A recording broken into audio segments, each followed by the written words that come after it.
Through the eyes of NASA. Today, we start with a view off the coast of Oregon from Gulfstream 3 aircraft out of NASA's Armstrong Flight Research Center. This coastline is where the eclipse will soon begin, starting on the west coast, then tracking the eclipse as it moves to the east coast. We will bring you the experience of 2017 Eclipse Across America. We invite you to join us for exclusive eclipse programming from coast to coast across the country. Welcome to NASA's pre-show coverage of total solar eclipse of 2017.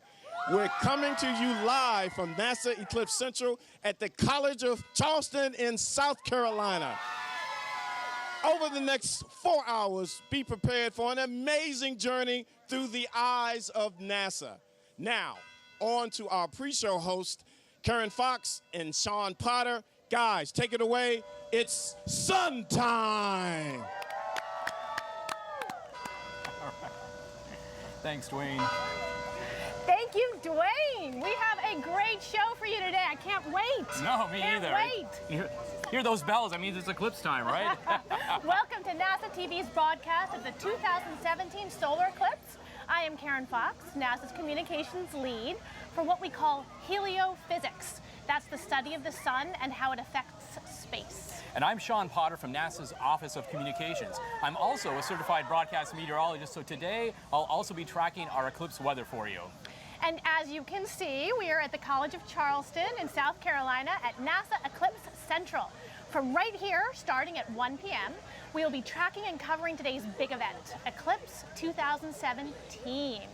Today, millions of people across the United States will witness a spectacular event, a total solar eclipse.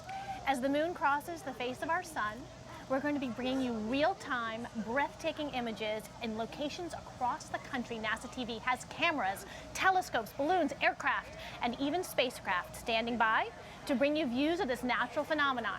So get ready to look through the eyes of NASA. Plus, coming up at our 1 p.m. broadcast, we have NASA experts standing by at locations across the country. They're going to be highlighting views of the eclipse and also pointing out how NASA is using the eclipse to study not only the sun, but also our Earth and its atmosphere.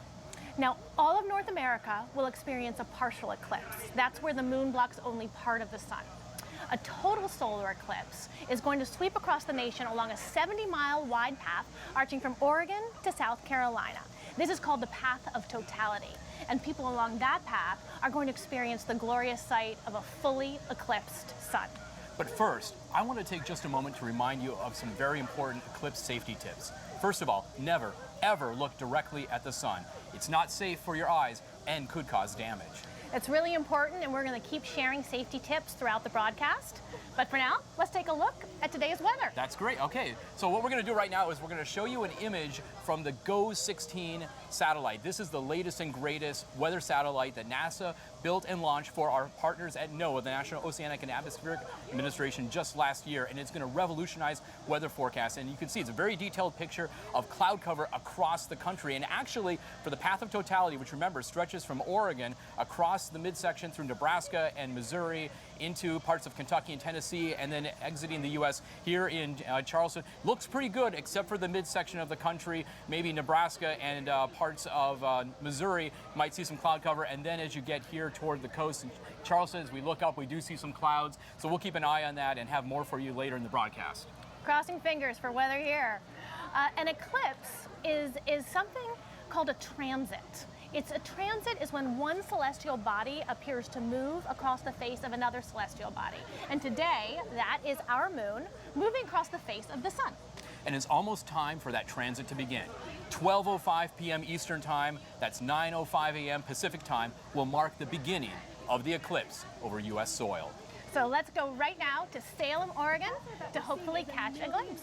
There's a large celebration underway, coordinated by the Oregon Museum of Science and Industry. Jesse Carpenter from NASA's Ames Research Center is standing by. The corona is so hot. That's like if you were standing next to a fireplace and as you moved away, it got hotter, which is crazy. But we know that it's from those dynamic magnetic fields that we're seeing here. Okay, I just got word that we haven't started. Okay. Okay, I guess we're going from the top. All right, thank you to Ames. Thanks, Jesse, and so we begin our eclipse coverage. Also coming to us from Oregon is this stunning image from a telescope located in the town of Madras. In partnership with NASA, the Exploratorium is providing telescope feeds available as a live stream.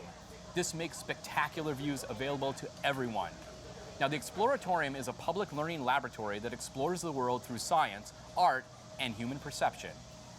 So let's talk a little more about that science and what it is that we're actually going to be learning today. A lot of people think that space is completely empty, right? Yeah, a lot of people. And it's not quite true. We actually live in the extended atmosphere of an active star. Heliophysics is the study of our star, the sun, and its effects on space. So the sun sends out solar material, and it helps drive this constantly writhing magnetic system throughout space. And this system surrounds Earth and the planets and extends far out into the solar system. So NASA studies this system not only to help us understand more about our place in the universe, but it also helps protect our technology and astronauts in space. So now let's go to Carbondale, Illinois, where NASA Edge is standing by to tell us more. Actually, we're going to stay right here at Eclipse Central in Charleston. So Karen, I'm going to hand it back over to you. So this is a good time to take another moment to talk about safety. Now, first and foremost, never look directly at the sun. It's not safe, and it can cause damage. But there are lots of ways to safely view the eclipse without looking directly at the sun. Be sure to visit eclipse2017.nasa.gov for detailed instructions and advice. Now, you may have seen these eclipse glasses, right? Got my pair. They are designed with special purpose solar filters. So ordinary sunglasses, even very dark ones, are not safe for looking at the sun. Now, even if you don't have glasses, you have options. For one thing, you can share glasses, right? This event, here, take my glasses, We're Sean. going to share, yeah. This event lasts for hours. Now, you can also make a pinhole projector. This is simple. You can literally just take a piece of paper, you take a pencil, you punch a hole in it, you put the sun behind you, you hold up your paper down like this, and you're going to be able to see an image of the eclipse on the ground or maybe on a wall if you project it onto a wall. It's really simple to watch the sun safely. Lots of options available to you no matter where you are. There's lots more information about how to watch an eclipse. Again, that website address is eclipse2017.nasa.gov. It's the only time that's safe to take these glasses off when you're looking at the eclipse is if you're in the path of totality during the brief few minutes that the moon completely blocks the sun. Let's watch this video to learn more.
On August 21st, 2017, the Earth will cross the shadow of the Moon, creating a total solar eclipse. Eclipses happen about every 6 months, but this one is special. For the first time in almost 40 years, the path of the Moon's shadow passes through the continental United States. Everyone there will see the Moon at least partially block the Sun. People within the path of totality, shown here in red, will witness a total solar eclipse. For them, the moon will cover the sun entirely. The sky will become twilight, the air will cool, the stars will appear, and the black disk of the moon will be surrounded by the pale, streaming halo of the sun's corona. Totality will last for 2 minutes or a little more, and it will be visible along a swath that crosses the continent, from Oregon to South Carolina. For some, it will be the spectacle of a lifetime.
Coming up during our 1 p.m. broadcast, we will have a live demonstration with a pinhole viewer and more ways to safely view today's eclipse.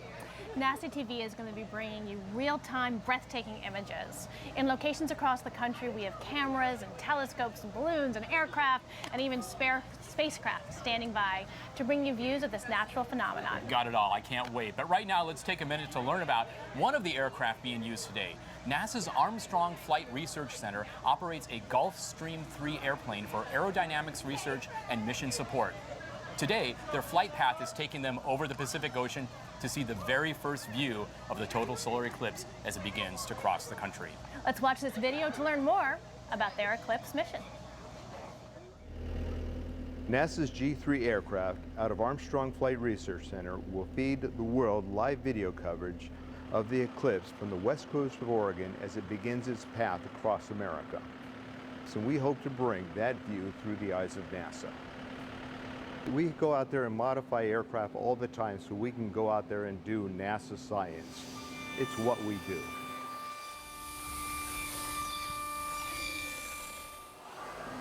In the case of this aircraft, we've gone out there and taken the normal passenger windows and replaced them with optical grade windows, plus put in a telemetry system so we can go out there and provide real-time video. With these optical grade windows, it allows our photo and video teams to go out there and capture high-resolution video at 35,000 feet to present to the world this rare event. And using this event to go out there and educate people, I think is an exciting proposition. All right, it's just about to turn. We'll be almost. From a pilot's perspective, we want to make sure we get to the right spot, and also there are limitations for what our photographers can do. Roll out here. We pushed it as far west as we could go so we could get that as early as possible and as low in the horizon as possible. And that put us at about Lincoln City, Oregon, which is the farthest west point right on the west coast. So we set up a holding pattern or a racetrack pattern right over Lincoln City. We know exactly the width of the totality swath. With that, we did some mission planning again to make sure we know what the stall speeds are, the slowest speeds, the safest speeds to fly, the speeds that will give us the most time inside the totality region. We can slip the airplane. That'll give us some more bank angle, which lets our cameras see a little bit higher. So all of those kinds of things were what went into from a pilot standpoint, planning this out. All right, you guys ready to turn in again for a partial? I think it makes us proud of what we do and that we're able to share it with everybody around the world in this case, due to the modifications to the airplane we made. That's what we do. How you doing, Coach? Great. Wow. I can't wait to see what that G3 is going to show us today. That was amazing, and it's going to be an incredible view, the first view of the solar eclipse as it's literally crossing into the United States. So basically it is off the west coast right now, so it's getting a view of the eclipse before we even get a view from land. of that partial eclipse. And that G3, it's just one of a fleet of NASA aircraft and observation platforms that we have. We've got, as we mentioned earlier, satellites, both ours and some from some of our partner agencies, aircraft, the balloons that we've got, and we'll be telling you more about that in our 1 p.m. Broadcast as well. But we've got you covered here. It's in terms of, eclipse, not only looking at it from the ground, looking at it from the sky, looking at it even from space. I don't know if we can get a little preview to that. Great. And you know what I just heard? We've got the Salem, Oregon eclipse starting. This is the partial transit, and we're going to the G3 now to see what they Live can to the see. G3. We've got an exclusive feed as they fly over the Pacific Ocean, and Kevin Rohr from NASA's Armstrong Flight Research Center is standing by. Do we have Kevin? Okay. All right, he's going to be up soon. But you can see, and we actually have a monitor here on set in Charleston, so we can actually see what they're seeing live, and you can see the transit beginning as the moon is just starting to eclipse the sun. Isn't that an incredible image, Karen? No, it's beautiful. And so just to be clear, what you see on the screen right now, right, is that partial transit. The partial transit can take, the partial eclipse can take, up to 3 hours, a little bit longer in any one location. Whereas the total eclipse, that's only about a minute and a half, 2 minutes. Right. A lot of people talk about the totality, only lasting maybe at most 2 minutes or so. But sometimes people don't realize that in terms of the entire eclipse, from the very beginning of when the moon starts to cross over the sun's surface till the end is actually much longer. Yep. Okay. Great. So let's talk a little bit more about these eclipses, because I want to tell you one of the things that I think is one of the cool things about total solar eclipses. We're the only planet in the entire solar system that can see them. The only one. The only one. Earth is the only planet where the moon appears to be the same size in the sky as the sun. And that's really just a great cosmic coincidence. That's right, Karen. The sun, believe it or not, is about 400 times wider than the moon, but it's also about 400 times farther away. Now that geometry means that when they line up just right, as they are today, the moon blocks the sun's entire surface, creating a total solar eclipse. Let's take a moment to learn more about that geometry. A solar eclipse occurs when the moon moves between the Earth and the sun, blocks the sun's light, and casts a shadow on the Earth. When the moon completely covers the bright disk of the sun, that's a total solar eclipse, and it happens roughly every year and a half somewhere on Earth. A partial solar eclipse is more common, happening at least twice a year. A lunar eclipse, on the other hand, is where the moon moves behind the Earth, so it's now the Earth blocking the sun's light on the moon, creating a shadow on it with a red tint. The easy way to remember the difference is to remember what gets darker. With the solar eclipse, the sun gets darker, and during a lunar eclipse, the moon does. A solar eclipse is a rare event that not many get to see, because the moon's shadow is relatively small. This limits the locations on Earth that get to see it. You have to be on the sunny side of the planet, and you have to be in the path of the moon's shadow. So, if you find your area in the path of totality one year, you've hit the jackpot, because on average, that same spot on Earth will only get to see a solar eclipse every 375 years. During a solar eclipse, the moon casts a shadow with two parts, the umbra and penumbra. The moon's umbra is part of the moon's shadow where the entire sun is blocked by the moon. In space, it's a cone extending some 400,000 kilometers behind the moon. It's when the small end of this cone hits the Earth that we experience a total solar eclipse. Most eclipse maps depicting the path will show you a circle representing the shadow of the moon, but in actuality, the true shape of the umbra is more like an irregular polygon with slightly curved edges. This is because the moon isn't a perfect circle. It has mountains and valleys on its surface, which all affect the passing sunlight and subsequent shape of its shadow. And scientists now have a greater understanding of the shape of the moon's surface, thanks to NASA's Lunar Reconnaissance Orbiter. The unprecedented level of detail from the topographic maps, photos, and other datasets has allowed us to more precisely pinpoint the regions on Earth falling within the path of totality of a solar eclipse. So, if you get the chance to witness a solar eclipse, always remember that our little moon plays a role that's quite large. Wow, that was amazing. So now we've got a live shot from that G3 aircraft looking out the window and as the eclipse begins. We're going to be seeing the eclipse live from this G3. It's 35,000 feet up in the air. Over the Pacific Ocean, as the eclipse begins. Very interesting to see how they had to sort of retrofit it with the special glass to get the best viewing possible.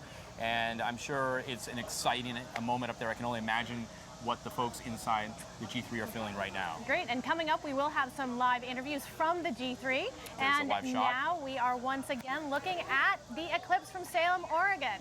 So to all the people who are out there in Oregon, this is what they are getting to see right now, that first little glimpse of the moon. It almost looks like a bite out of a cookie, right? Oh, first glimpse of the moon passing in front of the sun. Now Salem is in the path of totality, so they will have a chance to see the full eclipse. And they've got great weather from what I can tell, and certainly a good shot from this telescope there on the ground looking at the eclipse. It's amazing. And just a reminder for folks, we can't say it enough, stress it enough, the safety aspect. If you are anywhere, whether in the path of totality or not, you've got to have those glasses, even if you're looking at a partial eclipse, even if it's cloudy. All right. When depicting an eclipse path, data visualizers have traditionally represented the moon's shadow as an oval. But for today's eclipse, for the first time, NASA visualizers were able to show that the moon's shadow is actually better represented as a polygon. And this more complicated shape is based on several NASA observations, including information from NASA's Lunar Reconnaissance Orbiter, which is currently orbiting the moon as we speak right now. The spacecraft has a unique view of the mountains and valleys that form the moon's jagged horizon. Let's learn more now about mapping today's eclipse using NASA's unique data sets.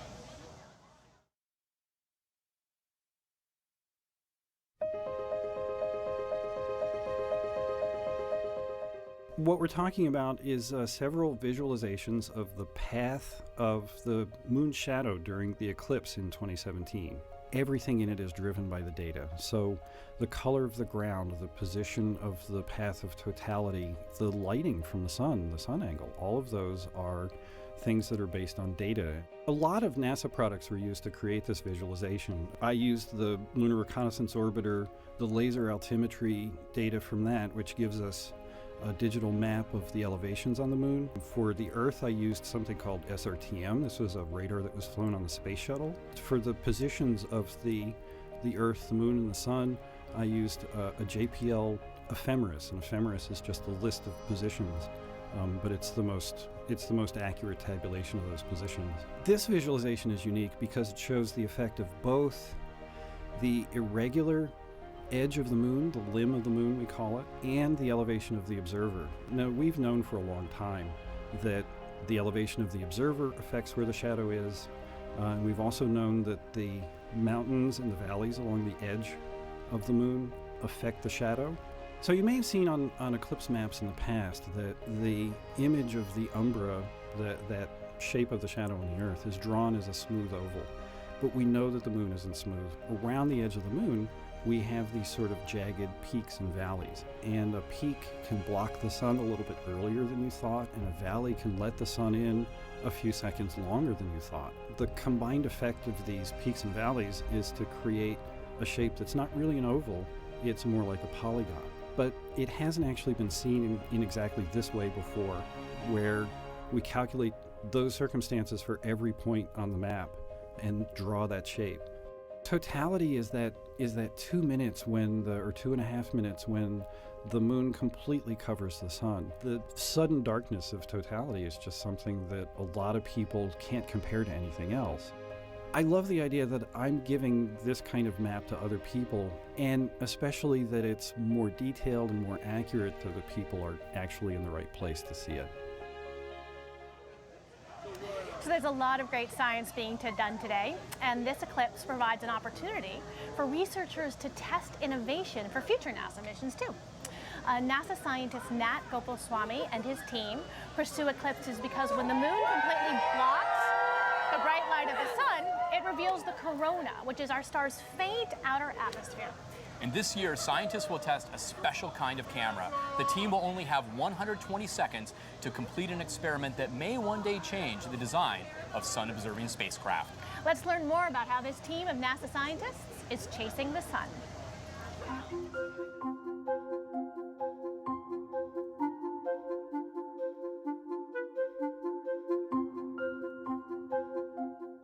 corona can be studied from ground-based telescopes only when during eclipse.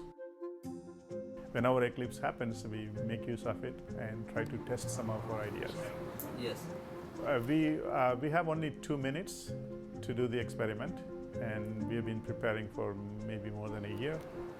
Nothing can go wrong. Your camera can't shut down, you can't press the wrong button, and because there's no time to change your mind or make alternate decision.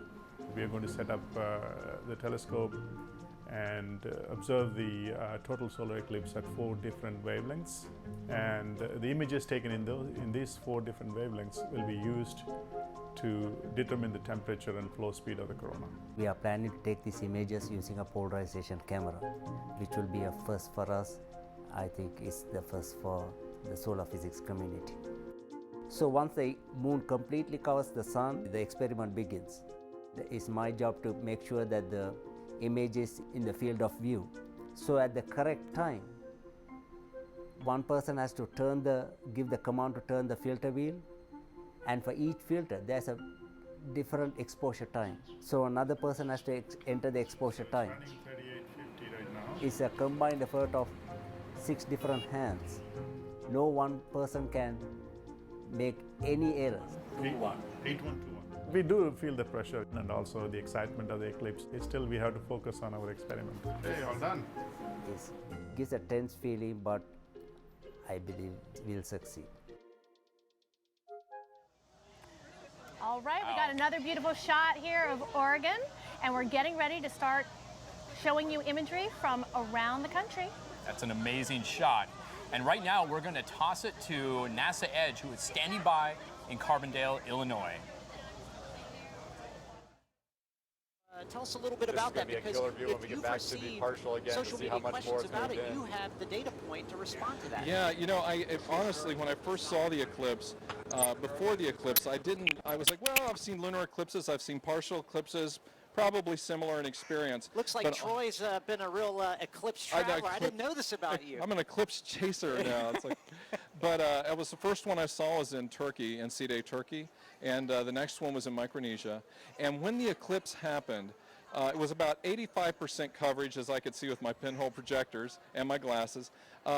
At about that moment, I noticed the sky around me started getting noticeably dark, and the temperature dropped about 10 degrees. We could use it. Oh my, yeah, we're totally going to love that.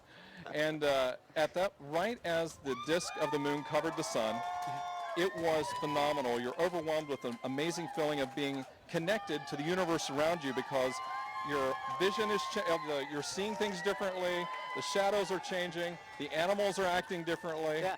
Yeah, we know about that. I do want to take a quick moment to say that welcome our friends from NASA TV who are joining us from Charleston.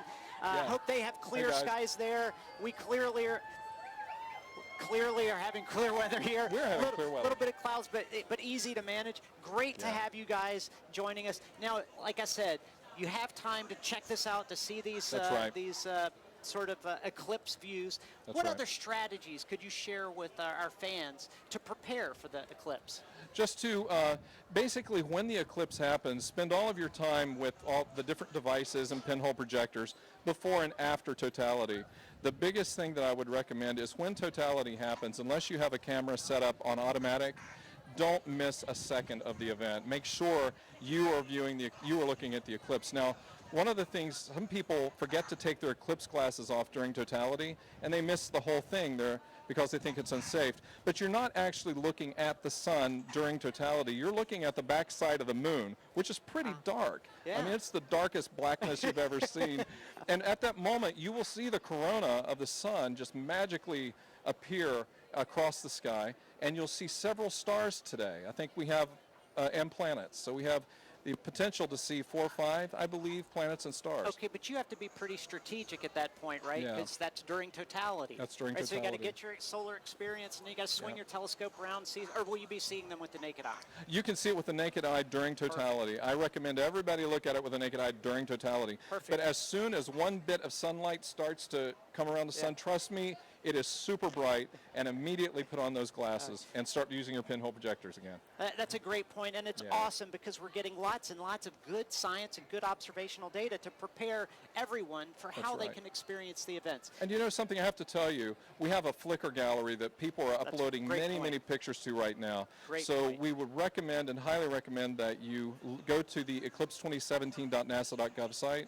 You'll see the Flickr links there, and these beautiful images that you're seeing right now are images that were already uploaded just over the last several days. Well, what's interesting is it's not just photos from previous eclipses. We're seeing lots of artwork, lots of really creative work. I think that's spectacular and a great part of what's going on during is. This eclipse. People of all ages are ready for this. It's fantastic. Well, I'll tell you what, Troy, thanks so much for coming on. When we come back later, you're going to share with us the results, right? And we're going to talk about that, right? That's right. And get more questions. Great. Well, right now, we're going to go inside the stadium to Kevin Boucher, who's with Greg Guzik from the Louisiana Space Grant Consortium, and they're going to talk about this balloon launch that they're going to provide for us. So take it away, Kevin. I sure will. Thank you very much, Blair. Again, we are standing on about the 30-yard line in Saluki Stadium, and of course the stadium is filling up. And with me now is Dr. Gregory Guzik. And introduce yourself. Who are you with? So my name is Greg Guzik. I'm a professor of physics in the Department of Physics and Astronomy at Louisiana State University. More importantly, I'm actually the director of the Louisiana Space Grant Consortium. Okay, now what is that consortium? Who is it composed of, and what is its mission? So the National Space Grant College and Fellowship Program was established by Congress in 1987. It's a nationwide effort. Every state in the Union, plus Puerto Rico and Washington, D.C. has a consortium.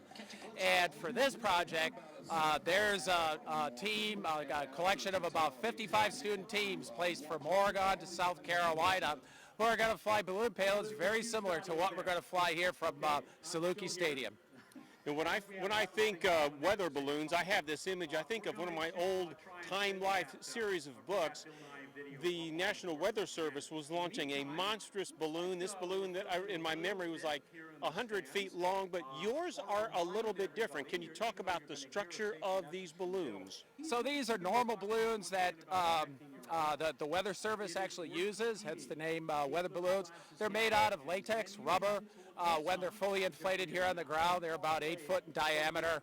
And as we go up in the stratosphere, they'll expand to about 40 feet in diameter. Okay, and if I believe right now on your television screen, I think you are actually seeing some data and video from these weather balloons. Oh, also earlier you told me you've been... All right, thank you, NASA Edge from Carbondale, Illinois. I know you guys were asking about the cloud cover here in Charleston. Unfortunately, it is starting to increase as predicted.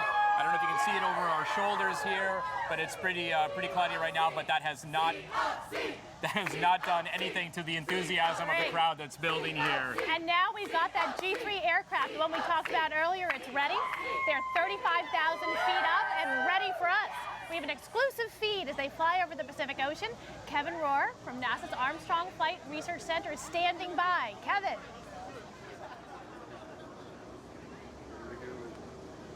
She's pausing.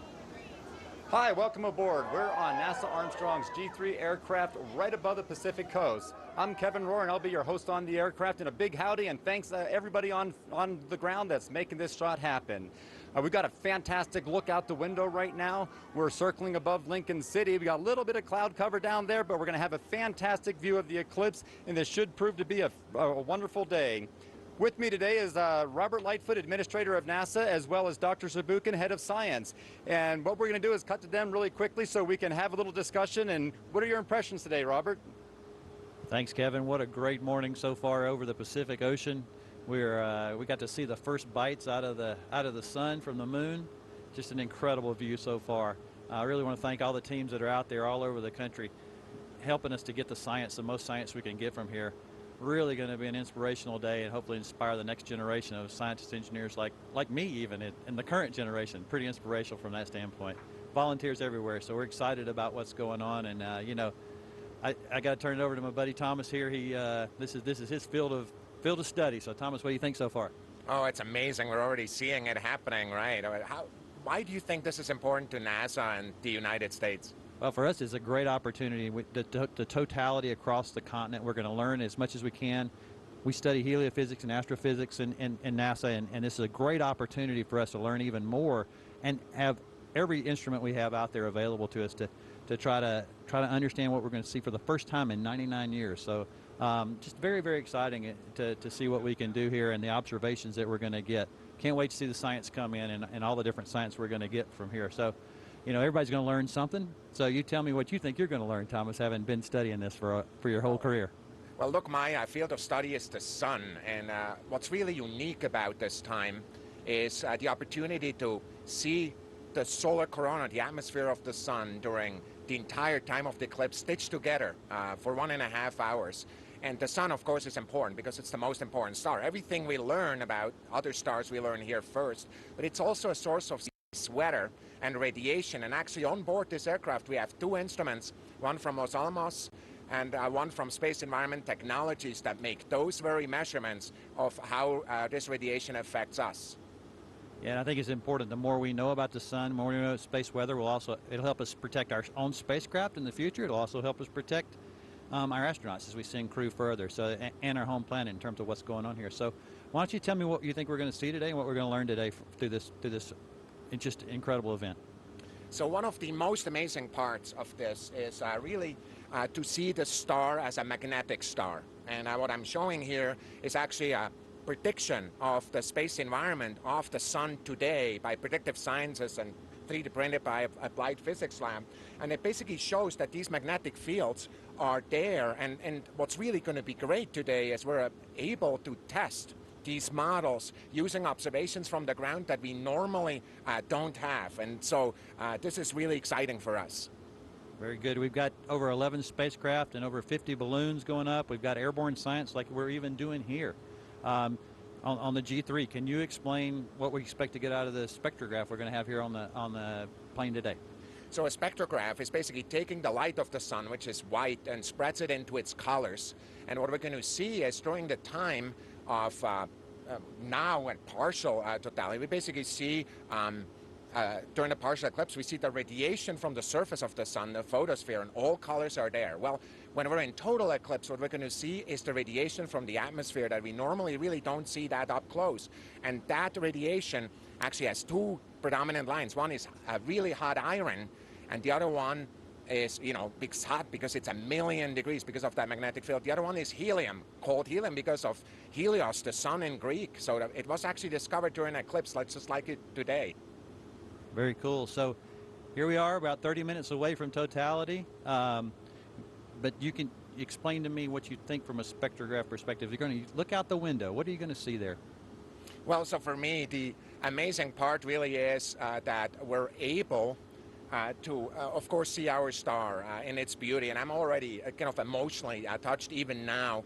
But also, we're going to see how that eclipse, that the lack of radiation, this perfect cloud that the moon makes, affects the Earth and its turbulence. And, I'm really going to see whether we're going to feel it up here. Very cool. All right, thanks, Thomas, and thanks for sharing everybody out there. I tell you, about 30 minutes away, we're going to measure as much as we can here, and I'm about to fight this man for a window seat. So when you get on an airplane and you look for a window seat, get your glasses on. We're going to look out here, and we're going to wrap up here from the G3 and send it back to Solar Eclipse Central. See you guys soon. Wow. And that's great. Amazing, yeah. Thank you to those of you on the G3 to fill us in on what you're going to be seeing from there. Here we are on the other side of the country, here at Charleston, South Carolina. I want to give a shout out to the college. The students here have been so incredibly great for us, and we are actually going to have a chance to go back to Salem, Oregon, and find out a little bit more about what they are seeing there. They're talking about this moon picture right here. Right, we've got a live picture right now from Salem, Oregon. We were showing you earlier in the broadcast, and as you can see, as we've been sort of describing it as the moon taking a bite out of the sun, it's continuing to happen, and what it looks like, Karen, is like it's almost like the sun. What we see is almost like a crescent moon, but it's not. It's the moon is actually the black portion in the upper right-hand portion of the sun that's being blocked out as we get closer and closer toward totality, which as Robert and Thomas said from the G3 aircraft, is only about 30 minutes away for folks in Oregon. And we will go right to Madras, which is right near Oregon. This is another view of the eclipse. One of the great things about this particular eclipse, Sean, right, is that the totality will be over land for so long. So we're about to start seeing it in Oregon, but normally, you know, most times when you have an eclipse, a lot of it happens over the ocean, right? The ocean gets to see it. Right. So for folks, especially here in the United States, this is the first time from coast to coast that we've seen a total solar eclipse since 1979. And so that's why for a lot of folks, we're talking about this being a once-in-a-lifetime opportunity. And remember, it takes about 90 minutes for the totality portion of the eclipse to cross the United States, the continental United States. So as they mentioned earlier from the G3, about 30 minutes from now to totality there, about 90 minutes to get to where we are here in Charleston. So that means what? If I'm time's right, in about 2 hours, we'll be at totality here. And we are now going to go to Salem, Oregon, where Jesse Carpenter will be talking to Nikki Weil, a solar scientist from NASA.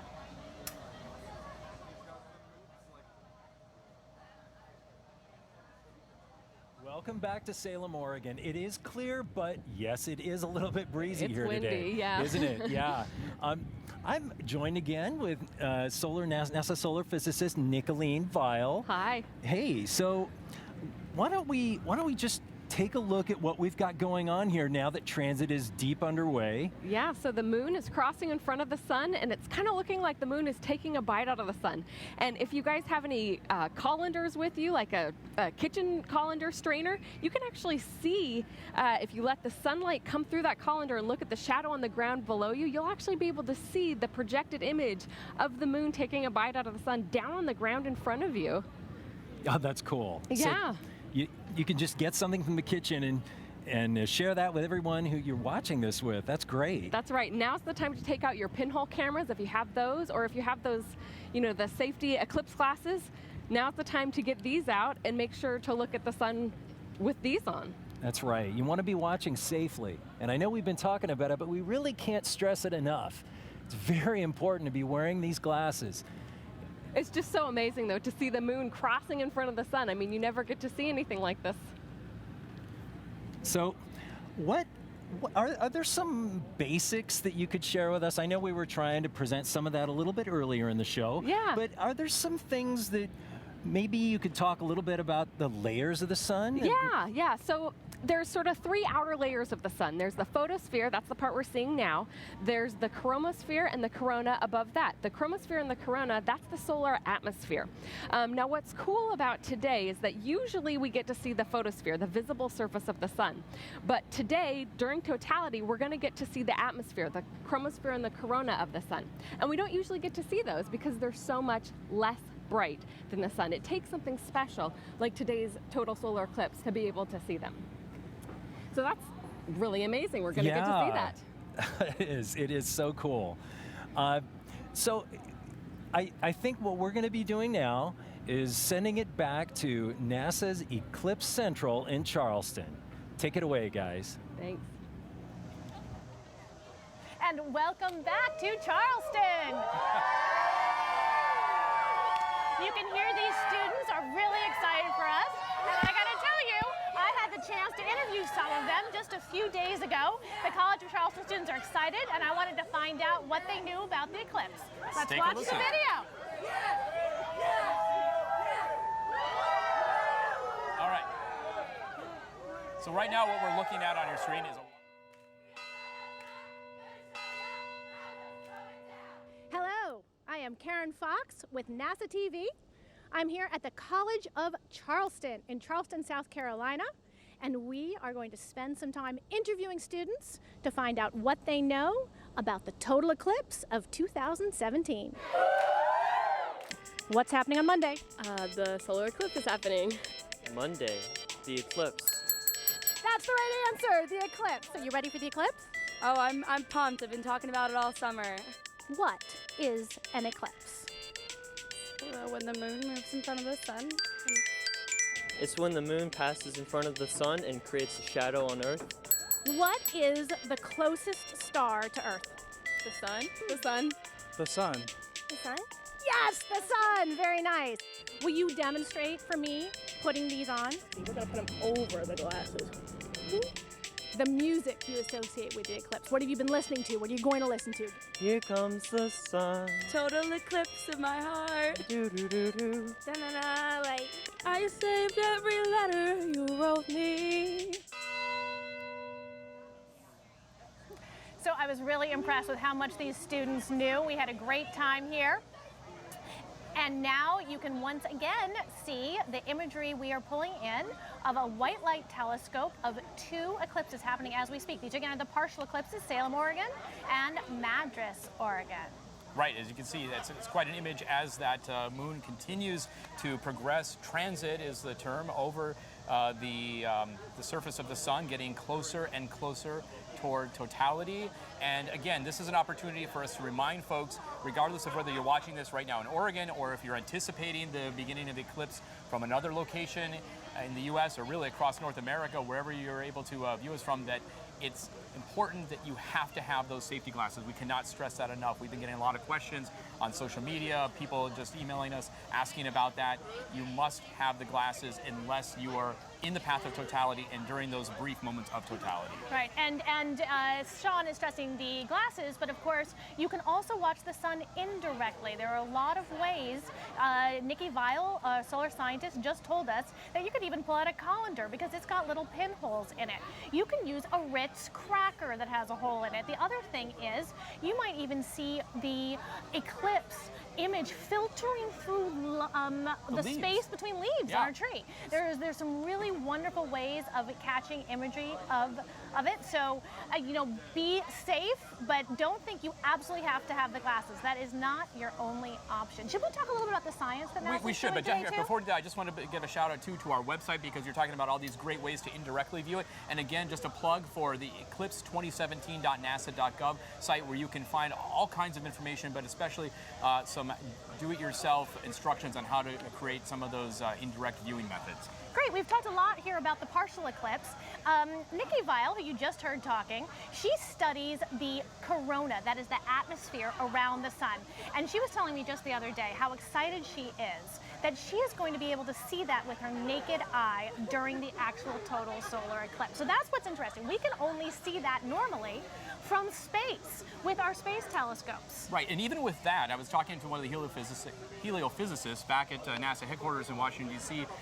Recently about this, that even with those artificial eclipses that they create from the coronagraphs, they're called, in space, it doesn't give you the same viewing opportunities that we have with a natural eclipse like we're seeing now. That there's actually a couple different layers of the sun's corona. We have the outer corona and the inner corona, and because of the way those coronagraphs work, they do not allow a good image of the inner corona, the part that's really close to the sun's surface. Only the outer corona. It's only during an actual natural total solar eclipse like we're viewing today across the country that scientists, heliophysicists, and others, and just the general public are able to see the entire corona, and that really gives them a lot more information. And remember, for these scientists, no matter where they are, they only have that brief, maybe 2 minutes, maybe 3 if you're really lucky, right in the center line of totality, to see the entire corona and get those measurements. Yeah.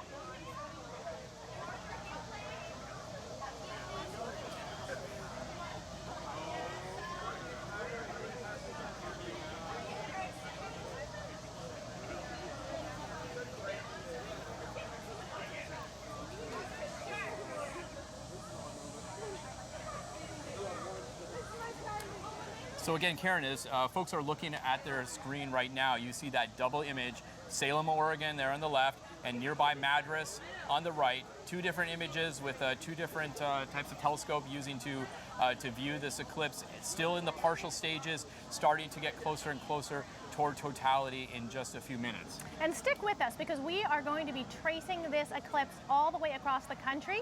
Not only does everybody in the country have a great view, but we have some views from the sky, don't we, Sean? That's right. Looking up from the ground is how most of us will experience today's eclipse, but researchers at Southern Illinois University wanted a different perspective. They wanted to look down at Earth to image the moon's shadow. In Illinois and across the United States, teams are using high-altitude balloons for a unique perspective. Right now, they're getting ready to launch a research balloon from Saluki Stadium in Carbondale, Illinois. We're going to go back to Carbondale, Illinois. The primary payload will be a real-time, high-definition video system. So let's check in on the progress of that launch. Holistic astronomy here. We're experiencing it on lots and lots Eclipse of different... in 4D. It's just like being on the surface. But, you know, to actually understand the corona is very important because all sun-like stars have their corona. We need to understand why the energy is released in the way it is. All right, look, we're getting a call. We need to go inside the stadium right now. They're about to launch the balloon for the Louisiana Space Grant Consortium. So let's go to Kevin, who's standing by.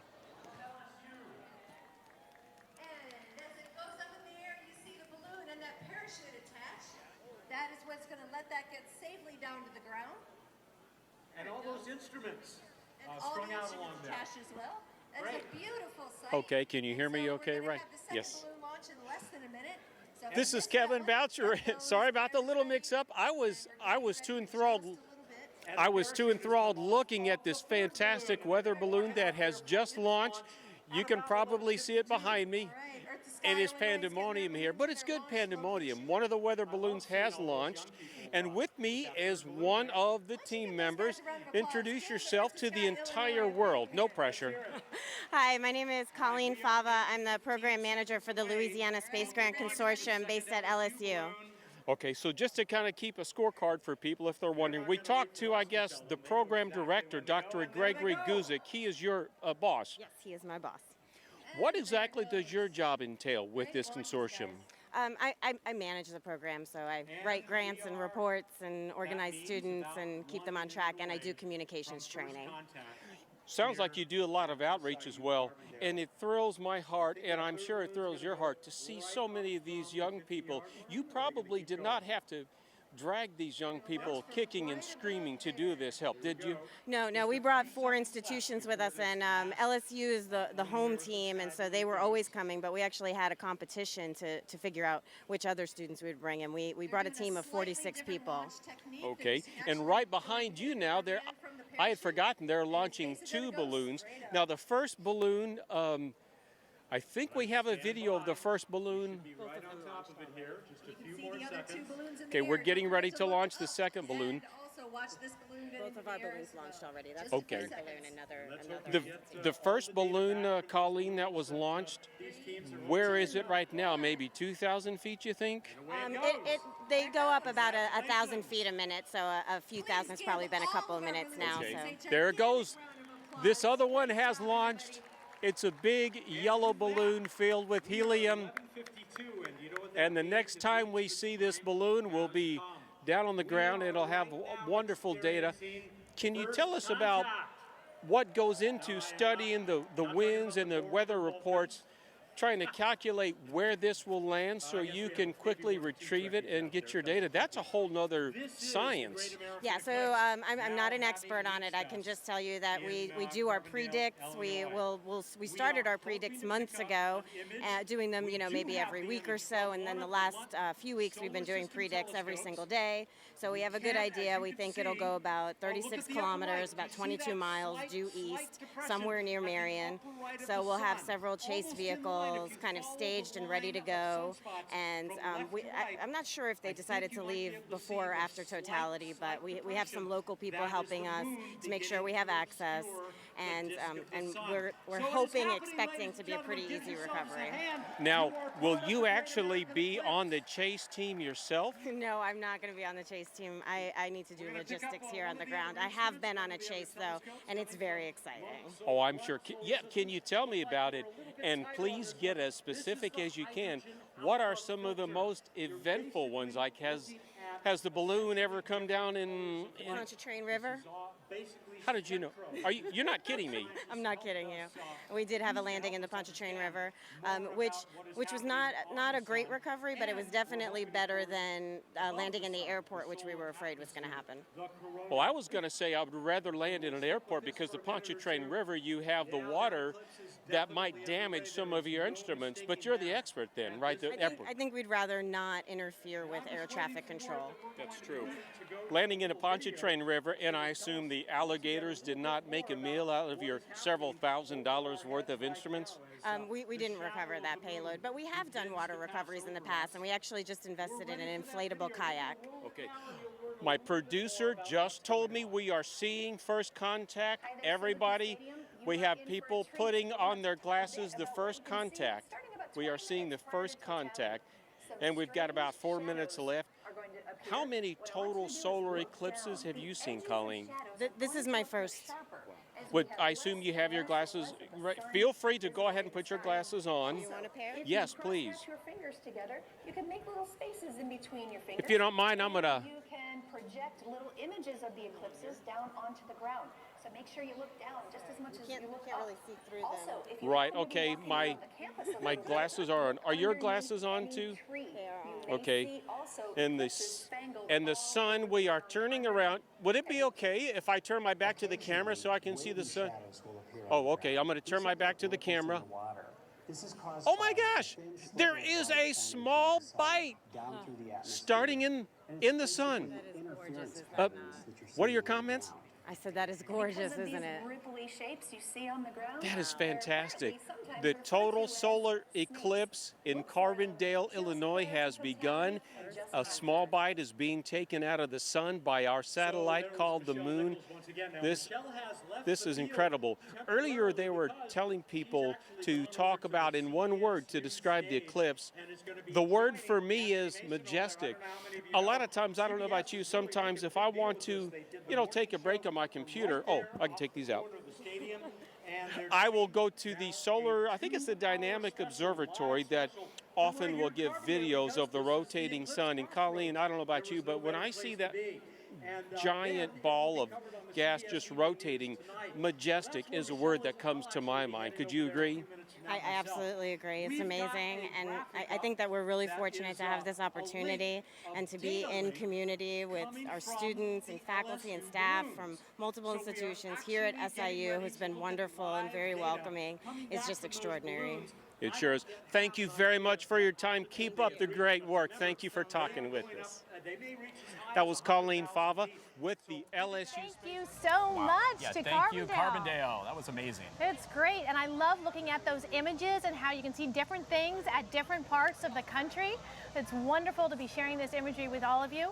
We will have more from Carbondale later today. Please stick with us. We have so much coming more. up. From there and from here at NASA's Eclipse Central here at the College of Charleston.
Looking out toward the horizon, we await the first glimpse of a total solar eclipse when the movement of our moon completely blocks our view of the sun. Starting in the air from NASA's Gulfstream 3 aircraft off the coast of Oregon, we anticipate this awe-inspiring celestial event. Over the next 3 hours, we will track the solar eclipse as it moves across the entire United States from coast to coast, observing this incredible event through the eyes of NASA.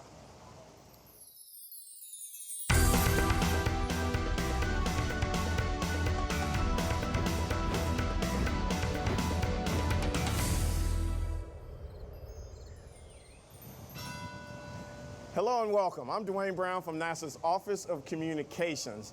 And over the next 3 hours, we're going to look through the eyes of NASA and experience today's total solar eclipse. I have a great team here on stage. Joining me to my immediate left is Jadi Collado Vega, who is a space weather scientist. Solar scientist next to her, Alex Young. Over to my right, John Yimbrick, who will be taking your social media questions today, plus media specialist and meteorologist, very important man today, I must say. Tracking the weather conditions across the path of totality, Sean Potter. Today, we're coming to you from NASA Eclipse Central here at the College of Charleston. Now, Charleston is the last stop of the total solar eclipse on U.S. soil. So we will track this eclipse as it moves east and heads this way. We're tracking the eclipse across the entire country to bring you the best images with the most compelling stories, along with science experts. Here from NASA Eclipse Central, we have views from ground telescopes, high-altitude balloons, airplanes, and from several NASA spacecraft. And yes, and I want you to remember this, audience out there, we even have live, no one else, only here at NASA, the International Space Station. If you want to see the eclipse as never before, stay with us through the eyes of NASA on NASA television. This is the place to be. Yadi, hola, ¿cómo estás? Bien, ¿y usted? Okay, this is a win-win situation for America. We have a partial eclipse and a total eclipse. Explain the difference. So today, pretty much the moon is going to come across the Earth and the sun. So North America, Central America, and parts of South America are going to see a partial solar eclipse, which means that the moon is going to partially block the sun. It's going to look like the moon took a bite of the sun, like you have seen on the previous images. A total solar eclipse is going to happen in a very narrow path, 70-mile wide, that comes all the way from Oregon, crossing the whole continent of the United States, and getting out here in South Carolina. You're going to see a total solar eclipse, which means that the moon is going to completely block the surface of the sun, and you're going to be able to see the solar atmosphere, the solar corona, with your own eyes. Day will turn into night, which means the stars and the brightest planets are going to come out. Jadi, Alex, you guys have been waiting for this for a long time, as all these other scientists around the nation. This is the day we've been waiting for, and we're here, Eclipse Central. You guys, if you're here, this is the place to be. We have remote NASA TV broadcast sites along the path of totality so that anyone watching along with us can also experience the total solar eclipse. We'll also share information about how to experience the eclipse safely wherever you are and give you a peek at all the exciting plans NASA experts have today. Alex, okay, so Mr. Solar Man, what is so unique about the solar eclipse? Well, this is an amazing opportunity. The last time we had a total solar eclipse in the continental U.S. was '79, but the last time we had one that went from coast to coast was 1918, 99 years ago. So we are having a total solar eclipse that's covering a huge portion of populated, accessible land. This is giving us an unprecedented opportunity to study, to look at the impacts on the Earth, to see the corona, and give us science like we've never had before. I mean, the last time we had this kind of connection to where we are and who we are was actually really the Apollo 8 Earthrise. And that gave us a perspective outside of just the Earth. It showed us that we were part of something bigger. And that's what this total solar eclipse brings for us. It allows us a window into the universe. And this is the most connected, most well-observed event that we've ever had in terms of a total solar eclipse. The data and the experiences are going to be amazing. Okay, so we're certainly witnessing a monumental celestial and historical event today. We'd like to take a moment to talk about safety. So Jody, can you help me out here? So I'll help you out. You never look directly at the sun, and you may have seen these eclipse glasses, and they're designed with special purpose solar filters. Ordinary sunglasses, even very dark ones, are not safe for looking at the sun. Now, if you're in the path of totality, there is a short time frame that you can take your glasses off. This is only when the moon completely blocks the sun, and that is during totality. Let's watch this video to learn more.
Okay, so Alex and Jody, I'm very fortunate that I have glasses, and a lot of people have glasses, but a lot of people don't have glasses. Yes.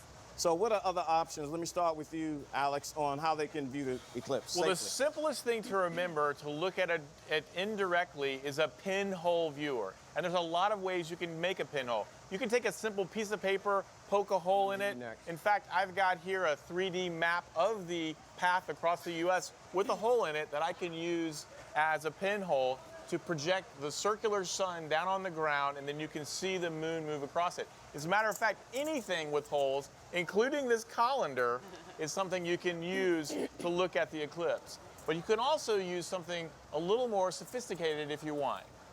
So you can actually make a box. You actually just do 2 holes in one side of the box and then put white paper on the inside.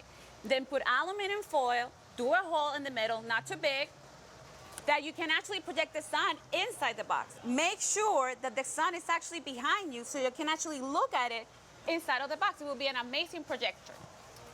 Okay, so before I toss the social, I got to do this because we're on the College of Charleston, and College of Charleston students, make some noise! That's what I'm talking about. Okay, so the social media world is going to break records. So let me toss to my man, John, on the social front. What's going on? Thanks, Dwayne. There are literally millions of people watching this broadcast right now. We're going to be monitoring the conversation online and taking your questions as a total solar eclipse treks across the United States. There's a tremendous amount of excitement online, and we should want to share with you at home. So we will show you images of the eclipse from your unique vantage point. Submit your pictures and questions using the hashtag Eclipse2017 and follow the conversation online. For updates, be sure to follow, let's see if I can remember all these, NASA on Facebook, Twitter, Tumblr, Instagram, Snapchat, and LinkedIn.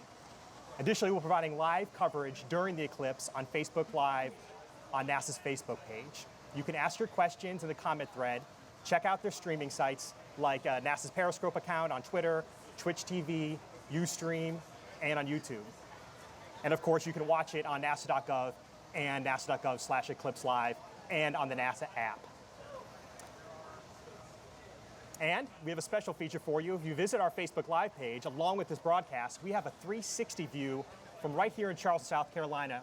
With this tool, you can pan around on your computer and mobile device and even look up to the sky as the moon transits the sun during the eclipse. It'll be like you're right here with us in Charleston, minus the sweltering heat. Visit the NASA Facebook page and check it out. And finally, share your images of the eclipse with us using the hashtag Eclipse2017 on our Flickr page, which is up here online right now. Share your images with us, and we'll share them right here in the broadcast and also on social media. And finally, enjoy your eclipse viewing, and remember to ask your questions with the hashtag Eclipse2017. Back to you, Dwayne. Well, John, it's social media is going to break some records, and we're going to be coming back to you more and more. So you got to know that one of the most important things here for today is the weather. So, Sean, you know, I'm looking at Charleston skies. We got clouds. I hope that's going to get better, but what's going on around the nation? Over to you.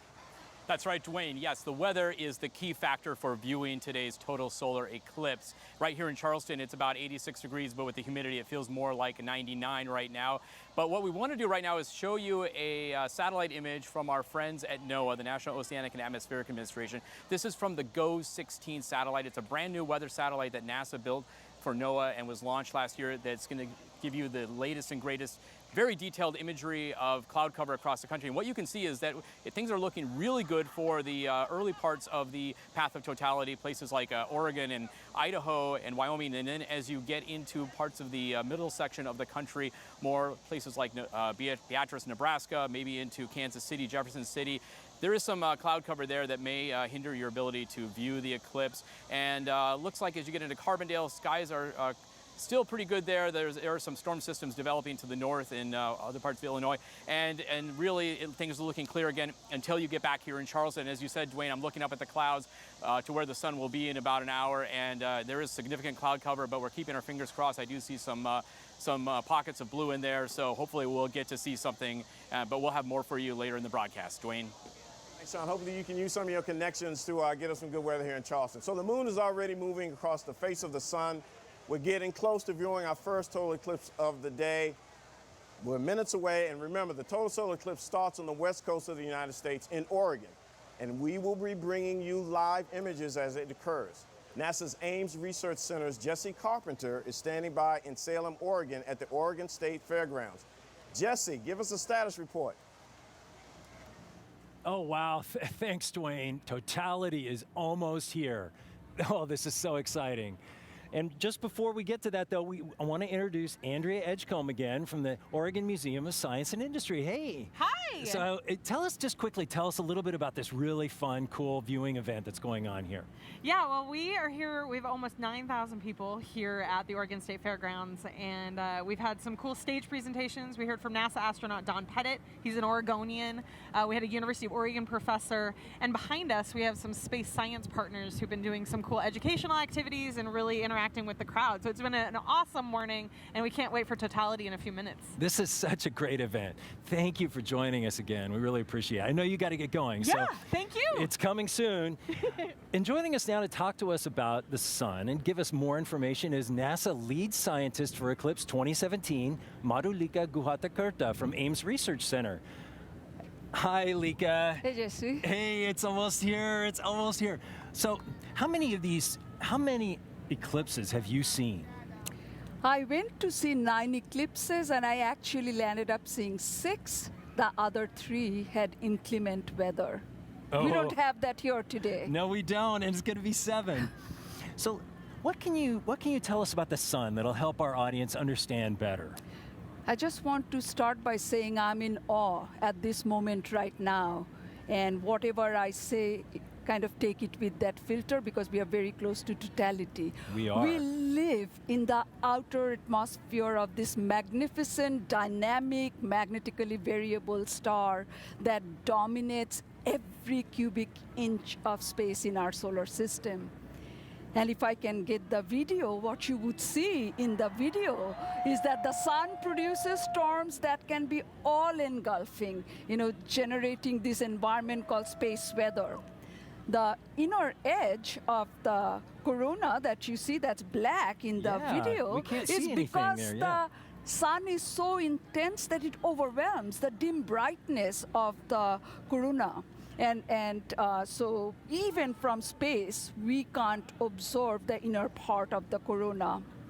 And not only Earth, but the entire solar system, as you can see, lives with this dynamic star.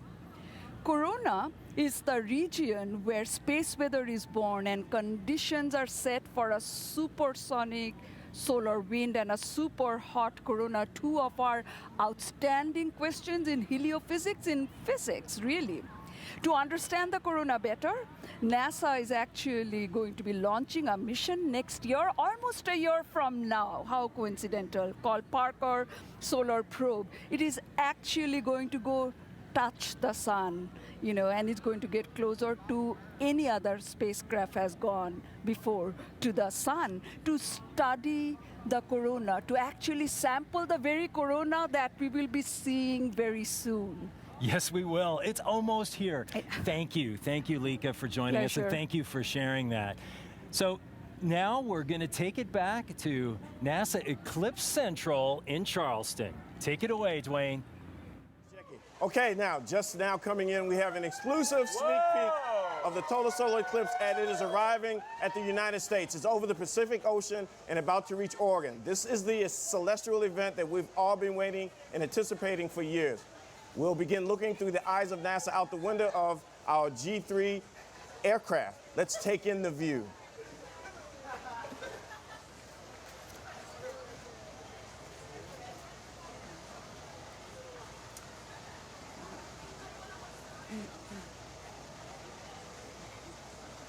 Wow.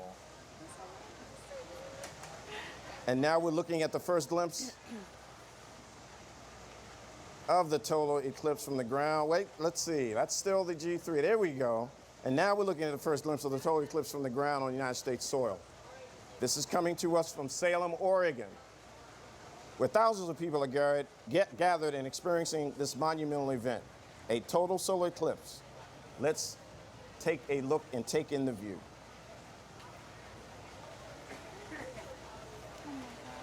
That's so pretty.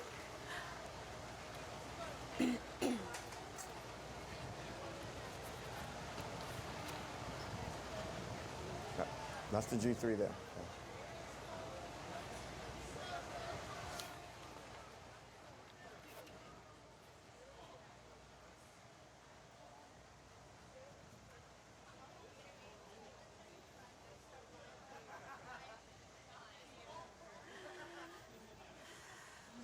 It's breathtaking.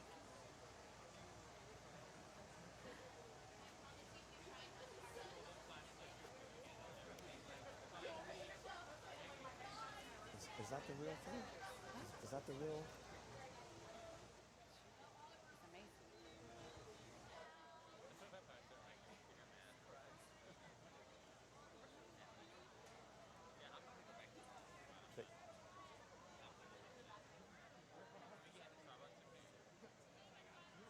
We're going to keep that up, and then we're going to do reactions.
Okay, so as the moon has now moved, the sun is appearing again, and we can see the diamond ring. It's amazing. It's fantastic. You see the outer edge. I see prominences, little red pieces of chromosphere from the lower atmosphere. This is amazing. This is absolutely amazing. Jody, what we got? That looks pretty cool. I mean, it's breathtaking. I just, even seeing it right now through the TV, it's just an amazing thing to see. I cannot imagine what we're going to feel here in South Carolina when we have our chance. Well, I hope we have our chance to, you know, Sean, and, you know, get that weather up here looking good here in Charleston.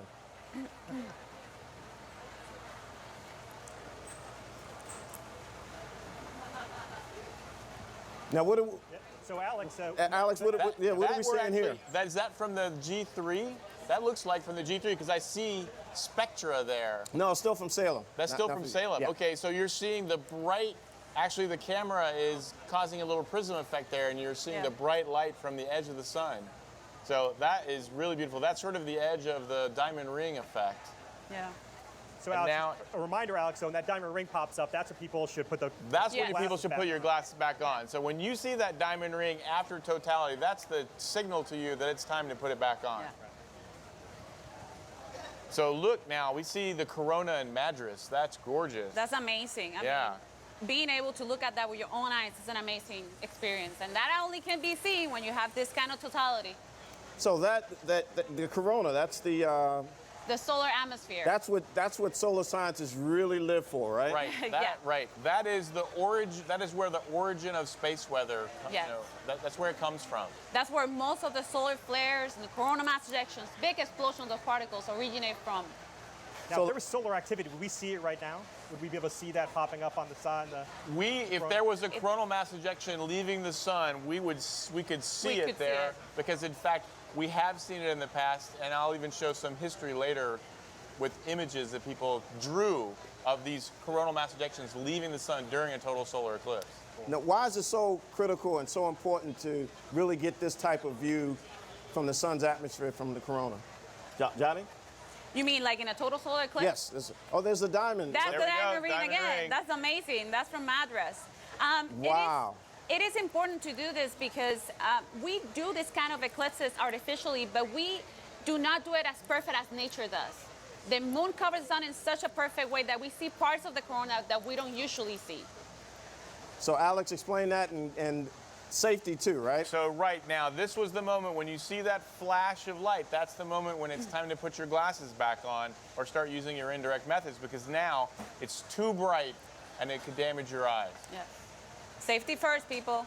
Always. Wow. So the folks in Salem, Oregon, I mean, they're like juiced. I mean, they got it. They got the good. They've got a perfect view, and they are seeing one of nature's most amazing spectacles. I can only imagine the reaction on the ground from the folks there. Oh, they are probably completely overwhelmed right now. Completely overwhelmed. Well, I certainly hope we get something like that. But we've got it here on NASA television through the eyes of NASA. And we got the International Space Station coming up and other images only we can bring. Only NASA can bring, yes.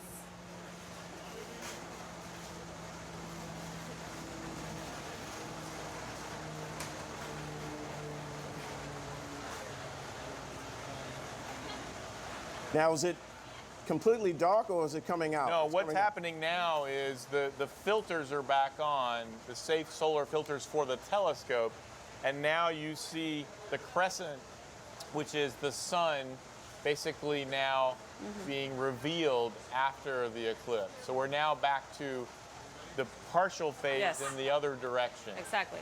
Now, how fast is this going?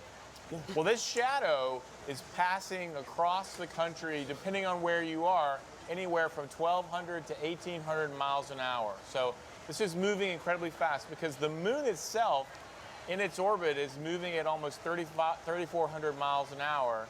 And that, in combination with the rotation of the Earth, is what gives us a shadow moving that fast. Okay, so Gotti, let's talk about space weather. Seeing this and space weather is so important. So just let us really understand why it's important on space weather. So space weather is pretty much the conditions created outside in space due to the sun. We look at space weather because we want to understand these conditions. If you look at the image that you have now, you're going to see SDO image, the Solar Dynamic Observatory.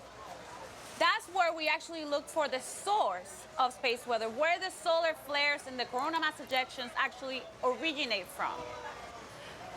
Well, when we look at SDO, at the images, we also have to look at artificial eclipses, like the one that you're looking at online now. These are actually from the Soho spacecraft. These are the artificial eclipses that I was talking about, Dwayne. Like this, you have to block the solar surface to be able to see the solar atmosphere, the outside corona. But you're gonna see something like this today, and you saw it. But you're gonna see it better because nature does it better than we can actually do it artificially. Right now, the activity is not, there's not too much going on in the sun. However, if I do a historic event, which actually was from this past July, you can see a coronal mass ejection, this big explosion of particles that come from the sun. Well, those look pretty intense. Do we have to worry about that? That doesn't look good. Well, you know, space weather, what can actually do is affect communications. We have the magnetic field of the Earth to actually protect us. It's our shield. And what we do is we actually can analyze that using real-time models like the one that you're seeing on the screen, that we actually understand how the magnetic field of the Earth changes with those coronal mass ejections. But space weather can affect communications, satellite instruments, and power grids. Okay, so we're going to toss to Idaho. And I think we've really got some good stuff here. Gay Hill, are you there in Idaho Falls? I am absolutely here, Dwayne Brown. In fact, looking through the glasses right now, it's so weird. We have a crescent sun instead of a crescent moon. This is the, I think we haven't had a total eclipse here in Idaho Falls since 1889, 128 years ago. And things have certainly changed in Idaho Falls since then. There's a whole lot more people, especially with all the visitors in town. We're just outside the Museum of Idaho, and we have partnered with the museum to make this an official viewing site for Idaho. And they right now have an exhibit on space, but we also sent in a team of experts. And for the past 3 days, we've had talks, we've had demonstrations, we've shown them visualizations such as eyes on the solar system, and we've shown them artwork. But really, the order of the day is the eclipse, and NASA has that covered too. They have sent an army of volunteers. We call them solar system ambassadors. They are all along the path of totality, and they're volunteers. These are people just telling people what they're seeing and helping them understand. We have one here, right here. His name is Richard Stember. Hey, Richard. He has been manning this mobile observatory, and that is what is providing our solar telescope shot right now. Now, we asked him, what's it like being a solar system ambassador? And he said, follow along. We did, and we went with him to a school in Southern California. Take a look.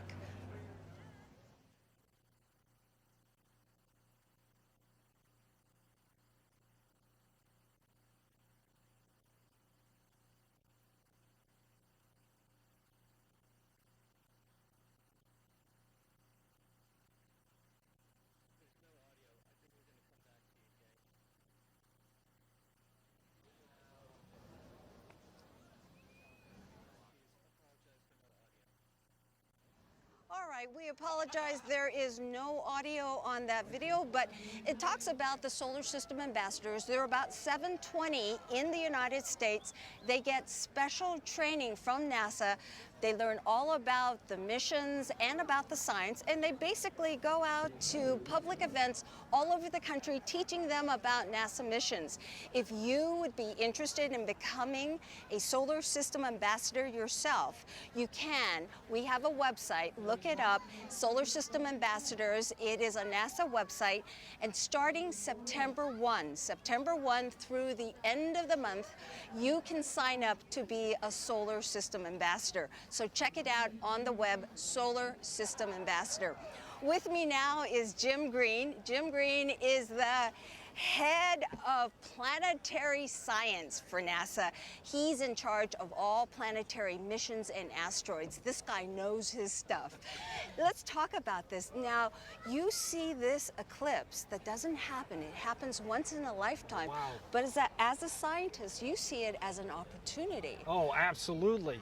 I mean, we're getting the eerie feeling right now, but when we launch balloons, and there'll be 57 balloons along the path, 30 of which are going to have a planetary experiment on them. And we have video of this. Now, just a few days ago, we had a crew here. They did a test launch for us, and they sent up an imaginary payload for us just to see how it all works.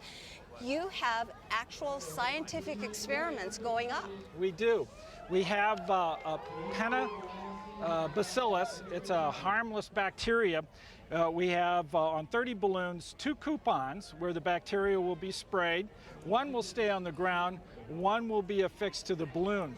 It then will go up to 100,000 feet above the ozone.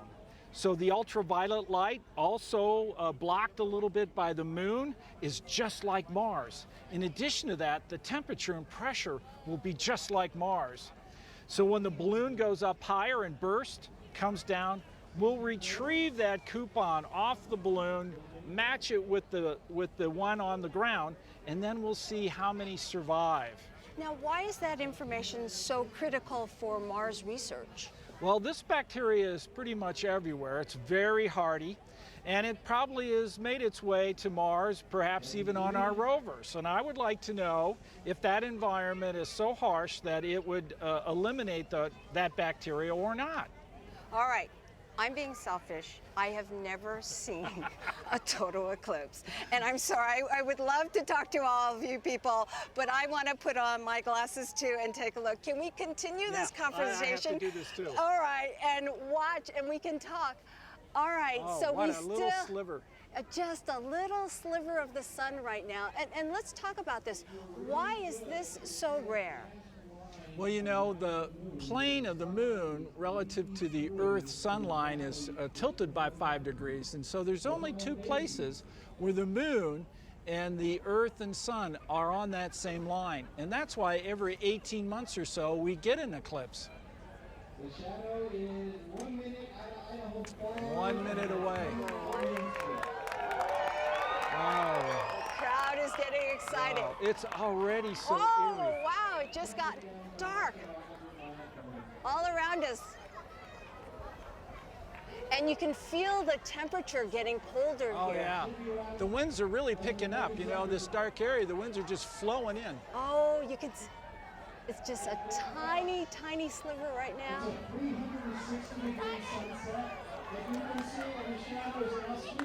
It's all closing up.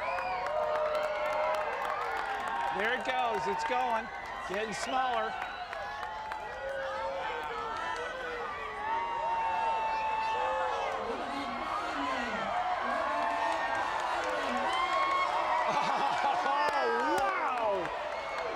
Oh my gosh! Oh, look at the ray structure. You can't get that on film. There's Venus. Oh wow! There's Venus. Oh, wow. Wow. Oh, look at that ray structure. You were saying this is the only way you can see the atmosphere. Yeah, that lower part of the corona is really even hard from space to see. Wow. Wow.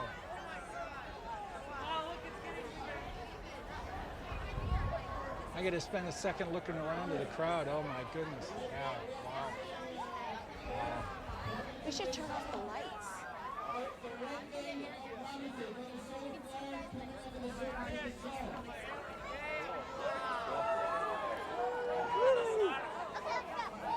Go where? Look. All right.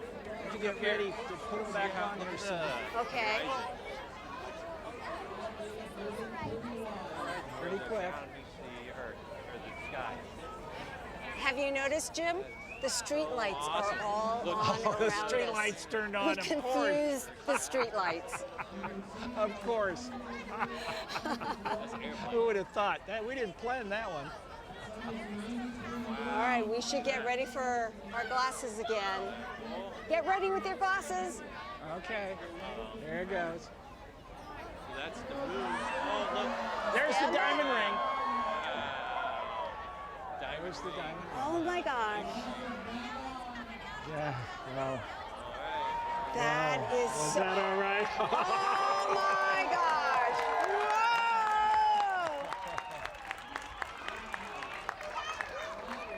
Whoa. Oh, that's brilliant. All right. Wow. Okay, glasses back on. Wow. Too brief. Too brief. Too brief. Okay. We're going to have to wrap this up pretty soon, Jim. That was incredible. Way too brief. Yeah. Way too brief. We got a minute 50 seconds. Yeah. That was all we had. Why is it that some parts of the country get a little more than we do? Well, it has to do with the curvature of the Earth also. And so the shadow is at various altitudes. You could go up at a higher altitude and get also a great view too. Well, this was a real treat. This was fantastic. So Idaho Falls has had its total eclipse. The next one is coming in 2252. We won't be here, but we hope NASA will. Back to you. Well, Gay Hill, that's Gay Hill from NASA's Jet Propulsion Laboratory. Gay, I'm jealous. I'm telling you, I'm jealous. So Alex, explain again that diamond. Well, so the last bit of sunlight, when you see it at the very beginning, is when the last bit of the sun, the crescent, shrinks down to a little tiny bit. And at the same time, you can see a ring of the corona around it, so that makes the ring, and then that bright bit of crescent gives you the diamond. So when it reappears, you get the same thing. The last bit of corona is a ring. The flash of the sun is the diamond, giving you the diamond ring. It's a beautiful, beautiful sight. And real quick, and then I'm going to ask you a question because there was something going on here in Charleston. The planetary, Jim Green said something about Venus. This is really cool for planetary science because you can see other planets, right? Absolutely, and as a matter of fact, one of our missions through the WB-57 aircraft are studying Mercury, which is very, very close to the sun. Okay, so we're gonna come back to you and we're gonna talk about what's happening here. So the next up, NASA's ready to take a bite out of the Big Apple, one of my favorite cities, Jody, New York City. New York City. Today's broadcast is being shown, I believe, in Times Square on the Toshiba Vision screen, so the city can also enjoy the spectacular views of today's total eclipse. And we've got a great relationship with Toshiba, so a shout out to you guys. This Midtown Manhattan tourist location is always bustling with crowds. On the average day, over 300,000 people pass through Times Square. Alex, I'm gonna turn to you. You know, New York, they're gonna get a partial, but they have a rich history in solar eclipses. They really do. So actually 92 years ago, on a cold January morning, New York City, Manhattan, and Queens experienced a total solar eclipse. The edge of the path of totality went from 95th Street to 97th Street. This was an amazing opportunity. This was the first time we sent up 2 dirigibles with the U.S. Naval Service for scientists to study this. At the time, we actually thought eclipses could be creating radio waves which mess with communication. But what in fact is happening is the sun itself is creating this disturbance. So studying the eclipse is actually telling us about the sun, which is creating these disturbances here on Earth. Yes. Okay, so this just in. I believe we have results from an experiment that occurred on NASA's Gulfstream 3 aircraft from NASA's Armstrong Flight Research Center. Karen Rohr is standing by with Thomas Zabukin, the research administrator for the NASA Science Mission Directorate. Let's go now to see what the instrument observed during the total solar eclipse. Kevin. As ready as I'll ever be with this.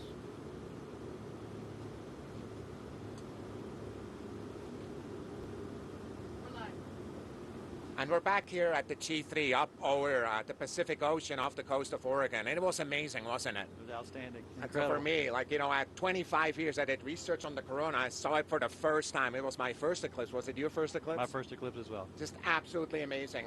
And I want to talk about two things. First of all, the shape of the corona. You know, I saw the models, I showed the model, and it was remarkably similar. You know, I saw these streamers, these magnetic structures coming out like glows in specific directions, just like we expected. So I'll look for the analysis before we claim victory, of course. But the other one is that spectrograph you, Mike, you know, ran on board. And just before that the sun, you know, disappeared behind the moon, that spectrograph, of course, is spreading out the light in all its colors. Just before it disappeared, there is that one shot. And Laurie, I want to ask you whether you can turn it on. Do you see those specific kind of lines that pop up between the green and the red? It's just like we said, it's helium. Remember, that's how it was discovered, helium. We didn't know we had helium here. It was a new element. It was discovered that way. And then over there in the red, between the green and the red, is iron. Iron, a really hot iron, telling us that, hey, this atmosphere is really hot.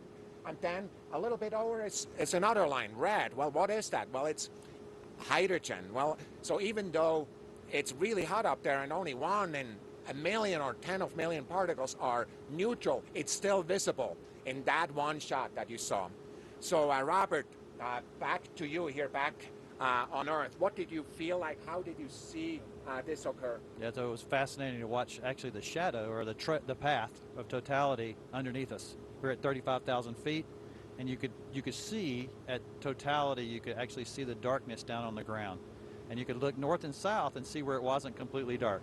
And as we kept going, you could just watch that darkness move. It was almost like a thunderstorm moving across the plains, but it was all the darkness, and it was just stunning to me to see that. So really, really good stuff, and I wasn't expecting that. And of course, the eclipse itself was beautiful, but seeing what happened down on the ground level of Earth from 35,000 feet was amazing.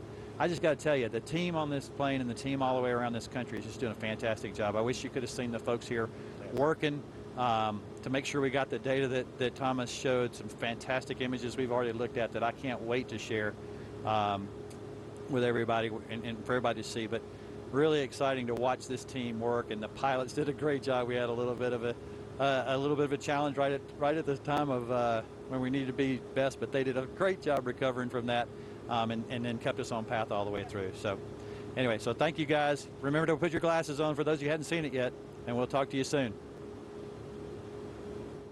Fantastic stuff. And if you just tuned in here, you're watching Through the Eyes of NASA, NASA television. We have the best views of the solar eclipse today and coming later in the show. You don't want to miss this, the International Space Station live. Now, next up, let's visit a working farm at Austin Peay State University in Clarksville, Tennessee. Agricultural observations and solar eclipse viewing activities are underway, including high-altitude balloon launches and painting cows. Painting cows? What? Okay, all right. So now let's go to the NASA Marshall Space Flight Center. Chris Blair standing by. Well, humans are naturally excited about the solar eclipse, but one thing we've learned on this working agricultural farm is that animals can as well. But more on that in a moment, as right now we're getting ready to do a live scientific balloon launch. And joining us to tell us more is Dominic Critchlow from Austin Peay State University. Thanks for joining us. We appreciate it. So tell the crowd and our audience a little bit about the scientific payload you have on board. Yeah, thank you for having me. Today we're flying some still image equipment, and we're going to be taking images of the ground in different wavelengths. And we're also flying live streaming equipment, so we can live stream the eclipse looking downwards and looking around, and at 100,000 feet, which is higher than any plane has ever gone. We're also flying some biological samples with NASA Ames, and then our trackers so we can have a successful recovery.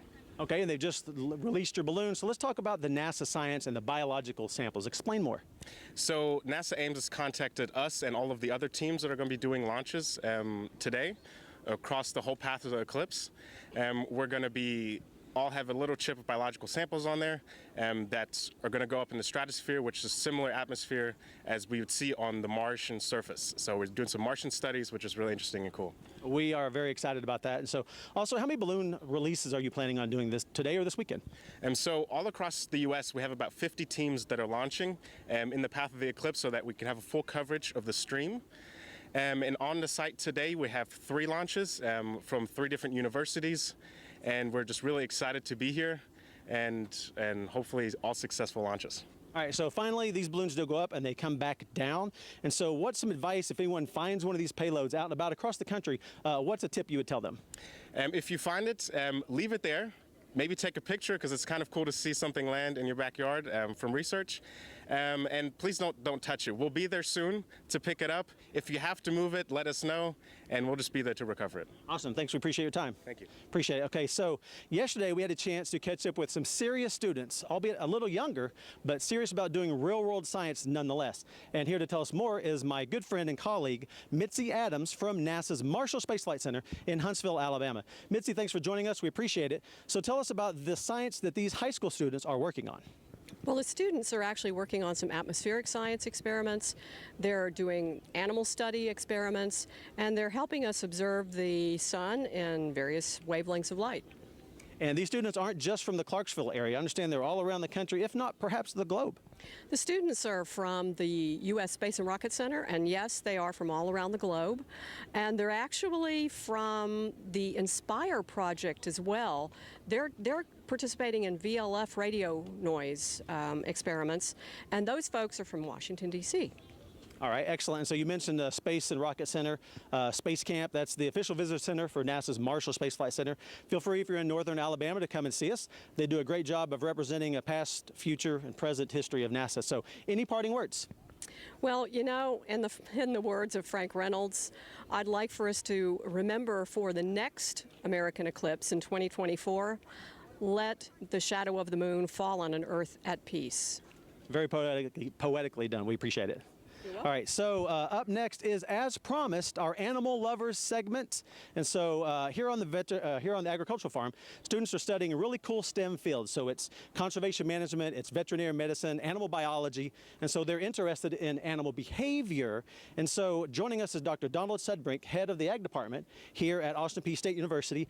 And so it's not cow tipping, it's cow painting, correct? Yes. We had to paint the cows that are in this study to see what sort of things that they would do, so we could record the individual animals so we could see what behaviors that they were exhibiting. So we saw the cows, and the students were involved with that Mitzi just spoke about. And we're also talking about cricket behavior and cricket observations. Yeah. Yes. Well, we're also talking about crickets. I'm an entomologist by training, and crickets generally chirp at night. So we're going to get a chance to see a series of isolated males and see what they do when the sun goes out. Okay, excellent. Well, glad you all are doing this kind of observational research. Really appreciate your time. Thank you. Thanks a lot. So, and speaking of time, it's almost time for us, everyone here at Austin Peay State University, to actually watch the solar eclipse. So let's go back live for continuing coverage of NASA's Eclipse Across America from Charleston. Okay, so Yadi, I wonder if the milk tastes better when you paint the cows. I don't know. I don't think so. I don't think so. All right, let's go to social media. We've been in the show here, and I know it's a buzz. So over to John Yembrick for social media update. Yeah, last time I looked, Dwayne, there were 2.1 million people looking online on our website, on our 1.2 on our live stream. So it's a huge conversation, and Solar Eclipse 2017 is still trending #1 on Twitter. So it's been huge. Can we go to the first slide here that I've got up? This right here is an amazing photo. Sometimes they say you have to be at the right place at the right time. This is taken by one of our NASA photographers, Bill Ingalls, out in Washington. And he captured, it's hard to see here in this pic, but he captured the International Space Station transiting the sun during the partial eclipse there in Washington. Pretty amazing. You kind of have to look closely. We'll also be putting these images up online if you want to see them. But one of those little dots there is the International Space Station traveling at 17,500 miles per hour. Here's another one from our photographer in Wyoming. Same concept, capture the space station. We knew exactly when the space station was going to be flying, what its orbit was, and when it was going to cross the sun.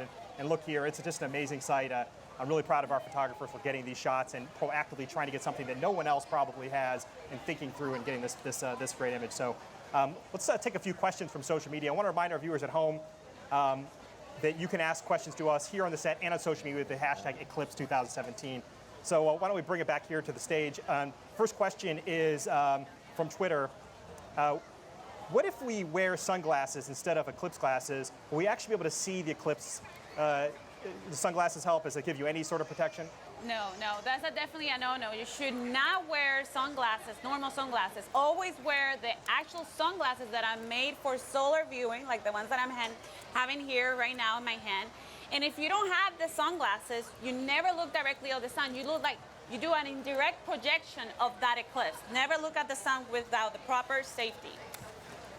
So another question here comes from Deborah from Facebook. So the sun rises in the east and sets in the west, and the Earth rotates in clockwise motion. Please explain how it starts in the west and ends in the east. Well, so the Earth is rotating from west to east, but actually the moon is moving faster, about 3,400 miles an hour, casting a shadow down on the Earth, which is rotating at about 1,700 miles an hour. And that actually means that the shadow is moving from west to east across the Earth at about somewhere between 1,200 to 1,800 miles per hour, depending on where you are on the Earth. Okay, great. We have another one. I think we have time for another one. Tina from Facebook's asked, if I place a lens from the eclipse viewing glasses over a viewfinder on my iPad, could I successfully video the eclipse, or would it fry my camera? Yeah, you can actually look with the iPad or your phone to the eclipse. The only thing is, you have to be very careful not to look at it with your own eyes without the actual safety glasses. Never look at it through any lens. Okay. This is Mickey from Facebook. Hey, NASA, can the International Space Station see the shadow of the moon crossing America from space? Do they have that view when they're looking from space? They do, and that's what we're hoping to see from them, yes. Excellent. So, John, we're going to come back to you. So I think we're going to go back to Sean, our meteorologist. Let's learn more about how NASA is studying the Earth and Sun relationship during this eclipse. Sean, can you tell us more about that? Right, thanks, Dwayne. So during the eclipse, the moon acts like a giant cloud as it passes over areas in the path of totality, casting a large shadow on Earth's surface. Now, the footage you're seeing right now shows a solar eclipse that occurred in March of 2016 over Indonesia. That experience helped us determine how best to study today's eclipse. These images were taken by NASA's EPIC instrument aboard NOAA's Deep Space Climate Observatory, or DISCOVER. It's just one of the instruments we'll be using today to study the eclipse as we monitor changes in Earth's energy balance. Scientists have made extensive atmospheric measurements during eclipses before, but this is the first opportunity to collect coordinated data from both the ground and from a spacecraft that observes the entire sunlit Earth during an eclipse. Dwayne, back to you. Thank you, Sean. Okay, so now we have a special guest with us today, the Associate Administrator for NASA's Office of Communication, Jinray Wong. Jinray, welcome.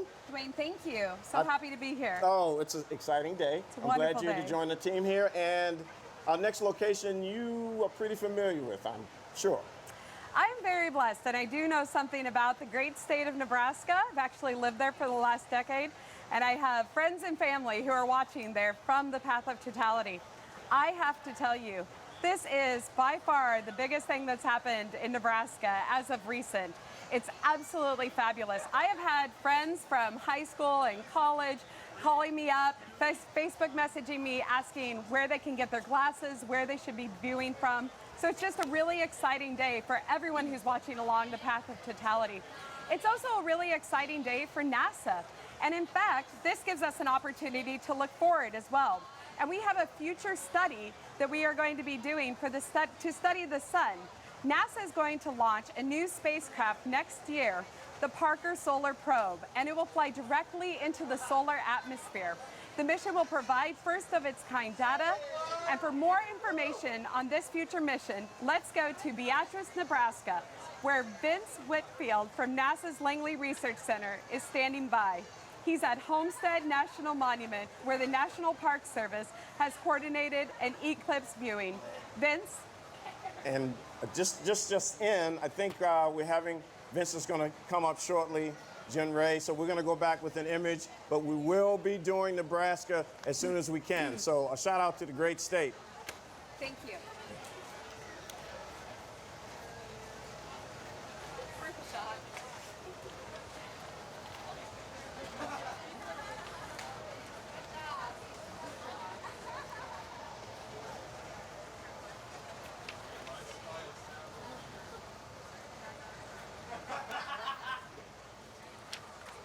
Okay, folks, Jody and Alex, this is a different view here. What are we seeing, Alex? Well, so we're looking at a different wavelength of visible light. It's called calcium K. So this is light that's produced by excited calcium.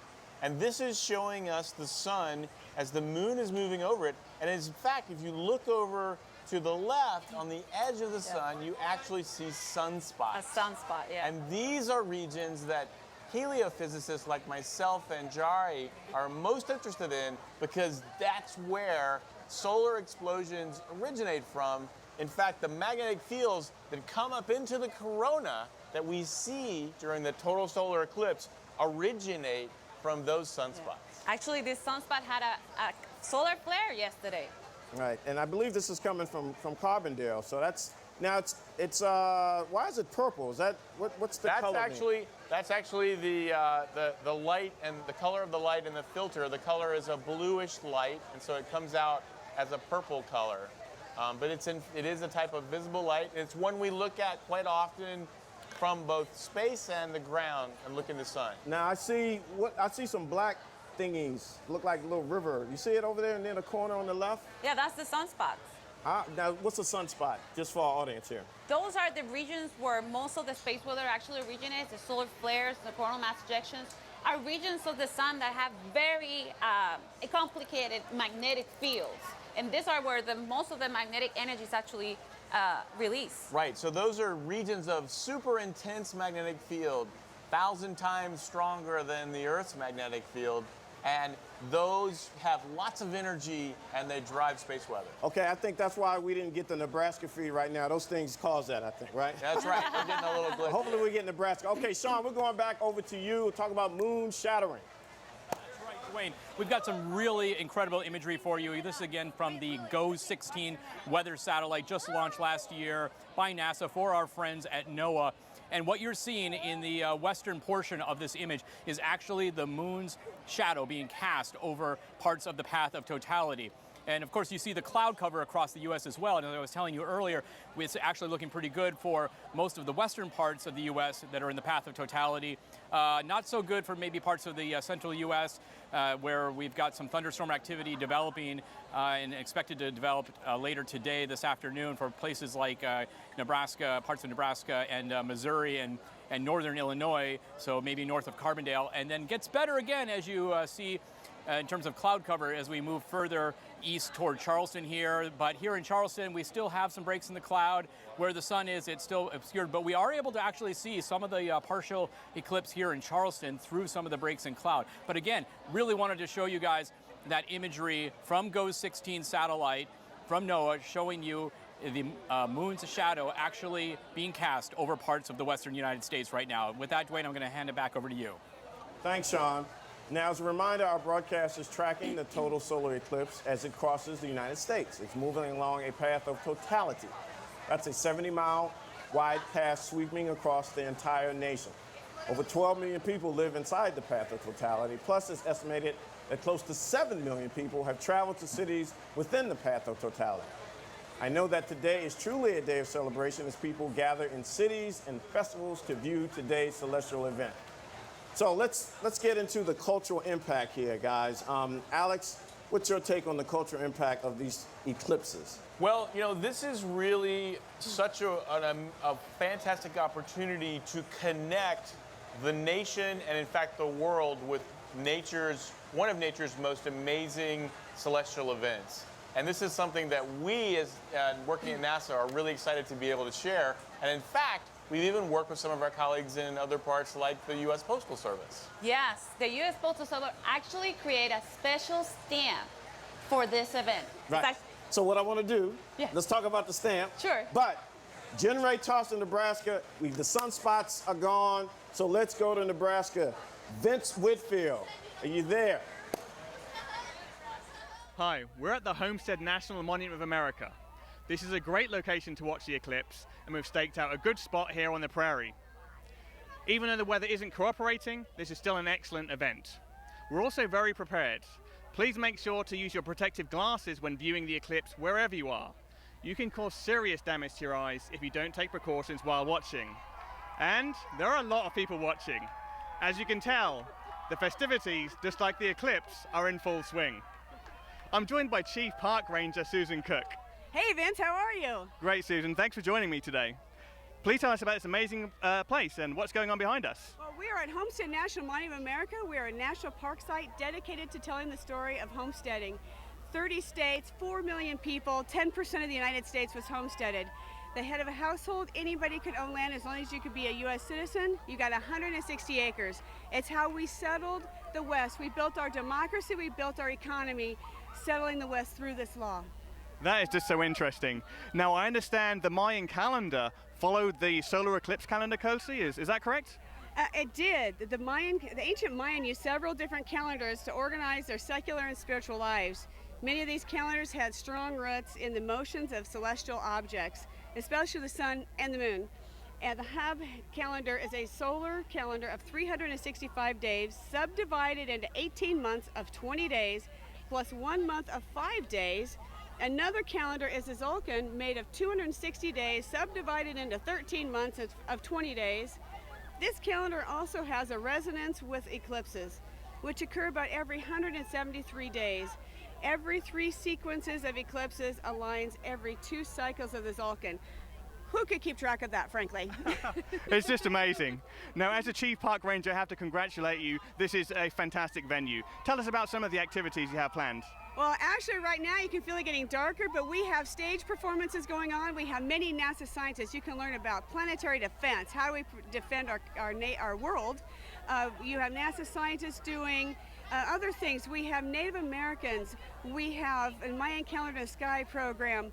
We have folk music. We have all sorts of fiddle music. Lots going on. Lots of things, balloon launches. So there's things all around us. It's really exciting and a lot of fun. Got to say, the amount going on here, Susan, is incredible. Thank you so much. Thank you very much. Thanks for being here. Absolutely. And we're lucky enough to be joined by a real NASA scientist. Let me introduce you to Dr. Nikki Fox. Hi Vince, how are you today? Great, Nikki. Thanks for joining us. Nikki is a space weather expert and a mission project scientist on NASA's Parker Solar Probe program. Thanks so much for joining us, Nikki. Today is a great day for you. Tell us why. Well, today I'm really excited. This is my first ever solar eclipse, and it's the only chance that we can see the corona with our naked eye. And I'm particularly excited because I'm working on NASA's Parker Solar Probe mission, and we are going to fly into the corona. So if the clouds part here, you'll be able to see where our mission is flying. That's just incredible. Now, how close will you get to the sun?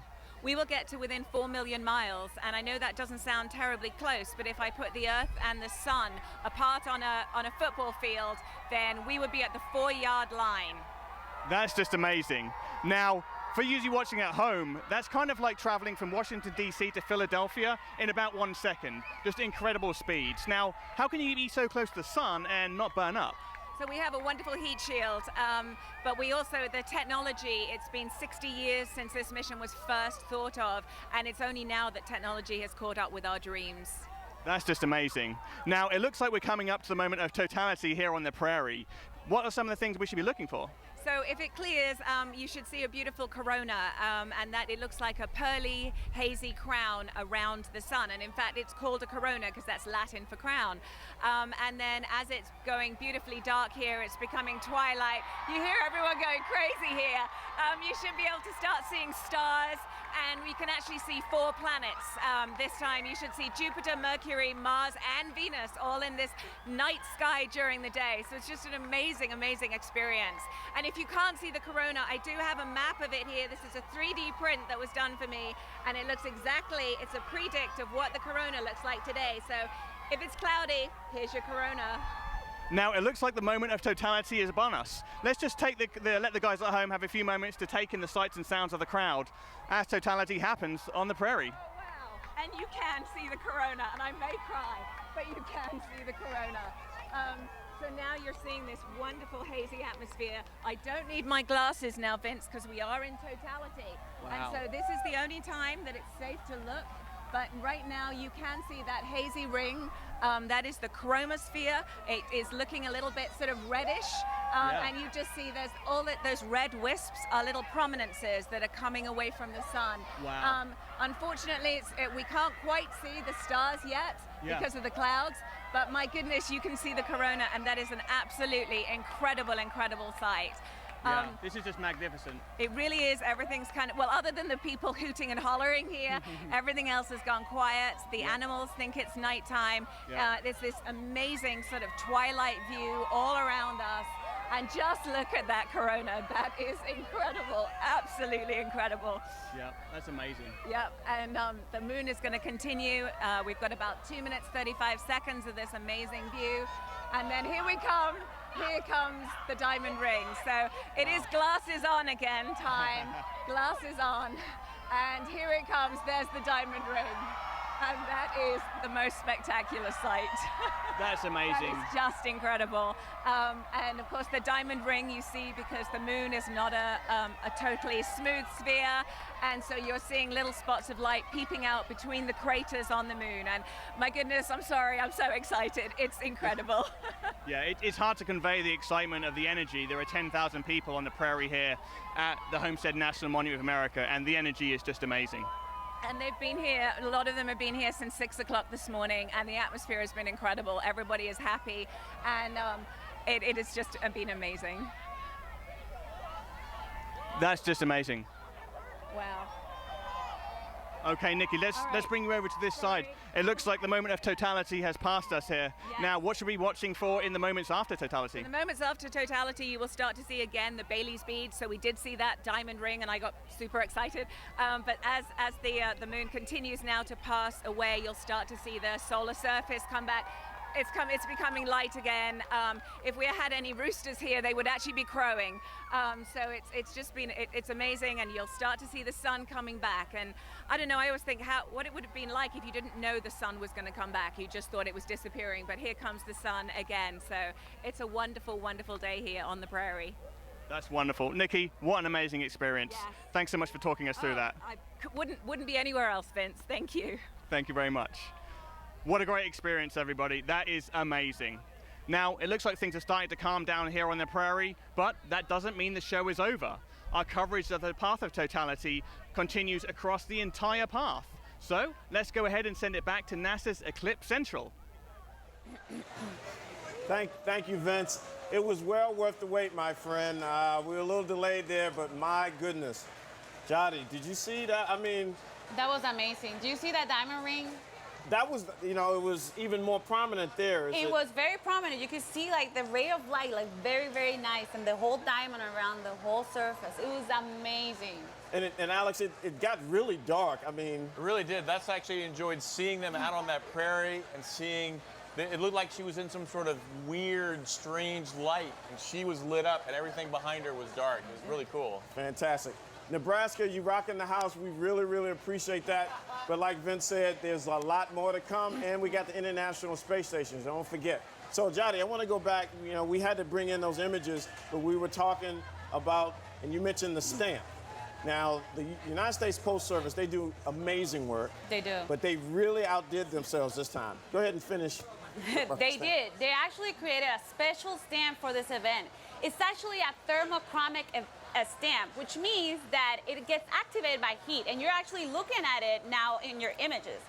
This stamp, if you put your thumb into the center, it will actually make the moon surface appear, or any type of heat that you apply to it. It's an amazing stamp, and you know, I got mine yesterday thanks to Dwayne. And it's thermochromic? Thermochromic, yes. Yes. Oh, wow. It means it gets activated by the heat. Yeah, heat of your thumb, and I bet you they sold a lot of those stamps. Oh, they did. They sold out online originally right away. So it was quite a popular one. It's the first time the U.S. has ever used that type of ink. Okay, so we have seen some pretty cool images. Still got some more to come. Yeah. The diamond has been prominent. Let's go over to social and see how things are going. John. Thanks, Dwayne. We're continuing to look up here in Charleston, South Carolina, because there are some clouds here, and we're excited. Excitement we want to have here too as well. Just a couple of quick interesting things. This is the biggest live stream event ever measured on NASA.gov. The web traffic is accounting for 87% of all federal web traffic, which is pretty amazing, showing that people are really, really tuning into our broadcast here. As of 1:40 p.m., 4.4 million people in climbing were watching this broadcast. So the interest across the country is obvious here, and we're going to continue to show you some amazing live views. This one right here is, again, another photo of the space station taken by Bill Ingalls in Washington, one of our photographers here at NASA. Next thing, I have a video from another photographer, one of our other photographers, as the space station transits. You can see it there. If you're looking closely, you can see the space station transiting the sun during the partial eclipse. Pretty spectacular. Again, that's 250 miles per hour, that space station. And you have to be, 250 miles above the Earth, 17,500 miles per hour. You have to be taking a lot of different shots pretty fast to capture that. So nice job, Joel.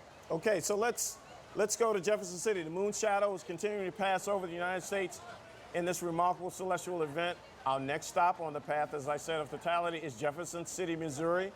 We're going to hand off to meteorologist Eric Aldrich, who is a professor of atmospheric science at the University of Missouri. He has some special guests to help explain 2 important impacts solar activity can have on humans and the technologies we use. Over to you, Eric. Okay, thanks a lot. Yeah, we are live in Jefferson City, Missouri. Jefferson City is actually the state capital, and as you can see behind me, there's a lot of people that are here. It's been a whole weekend type of thing, Saturday, Sunday, and of course here on Monday, lots of family-friendly things. There's been corn mazes, there's been 5K runs, there's a lot of good food. Too bad you can't smell the food, but there's a lot of good food that's here as well, and just a very nice weekend. The weather has been perfect. We've had some showers and thunderstorms off to the west all morning. We've had a few high clouds kind of stream on in, but certainly things are looking really good. I am lucky to be joined here by 2 special people that are going to be talking about space, weather, and just how things work in space. Dr. Janet Kavandi, thank you so much. You are the director of the NASA Glenn Research Center in Cleveland. Right. You're also a 3-time shuttle astronaut. That's right. And you are actually from Springfield, Missouri. I am. Welcome home. Thank you. It's great to be back. Well, great. Yeah. So now, we've been talking a lot about safety, and obviously you don't want to look right up at the sun. Not without these. That's right. Right. And so we all have some, so that's good. But what about the astronauts that are up in space? What is there to help keep the astronauts safe from the solar radiation and so on and so forth? Well, for their eyes, we know that they know that certain windows they should not look out of because there's no protection. Other windows have protection on them that help shield their eyes, but also there's other kinds of radiation like protons that come from the sun, heavier particles that can cause damage to our cells, and we try to shield the astronauts as best we can because they're above the atmosphere. We're shielded here by the atmosphere quite a bit, but above that you don't have that natural shielding, so we have to do it with metal in the vehicle and then some water bags around the sleep station so they can sleep surrounded by water, and that also helps absorb some of that radiation. Okay. Now, we also are kind of excited about space communications, and that's certainly another special research area. And so also with me here today is Dr. Tamitha Skov. Now, you're from the Aerospace Corporation in Los Angeles, so welcome to Central Missouri. Thank you. Now, you're also a space meteorologist. Yes. And you are also referred to as the space weather woman. I am. Right? So I've been intrigued by this. What exactly does a space weather woman do? Well, most people don't realize that the sun actually has its own unique weather that comes from it.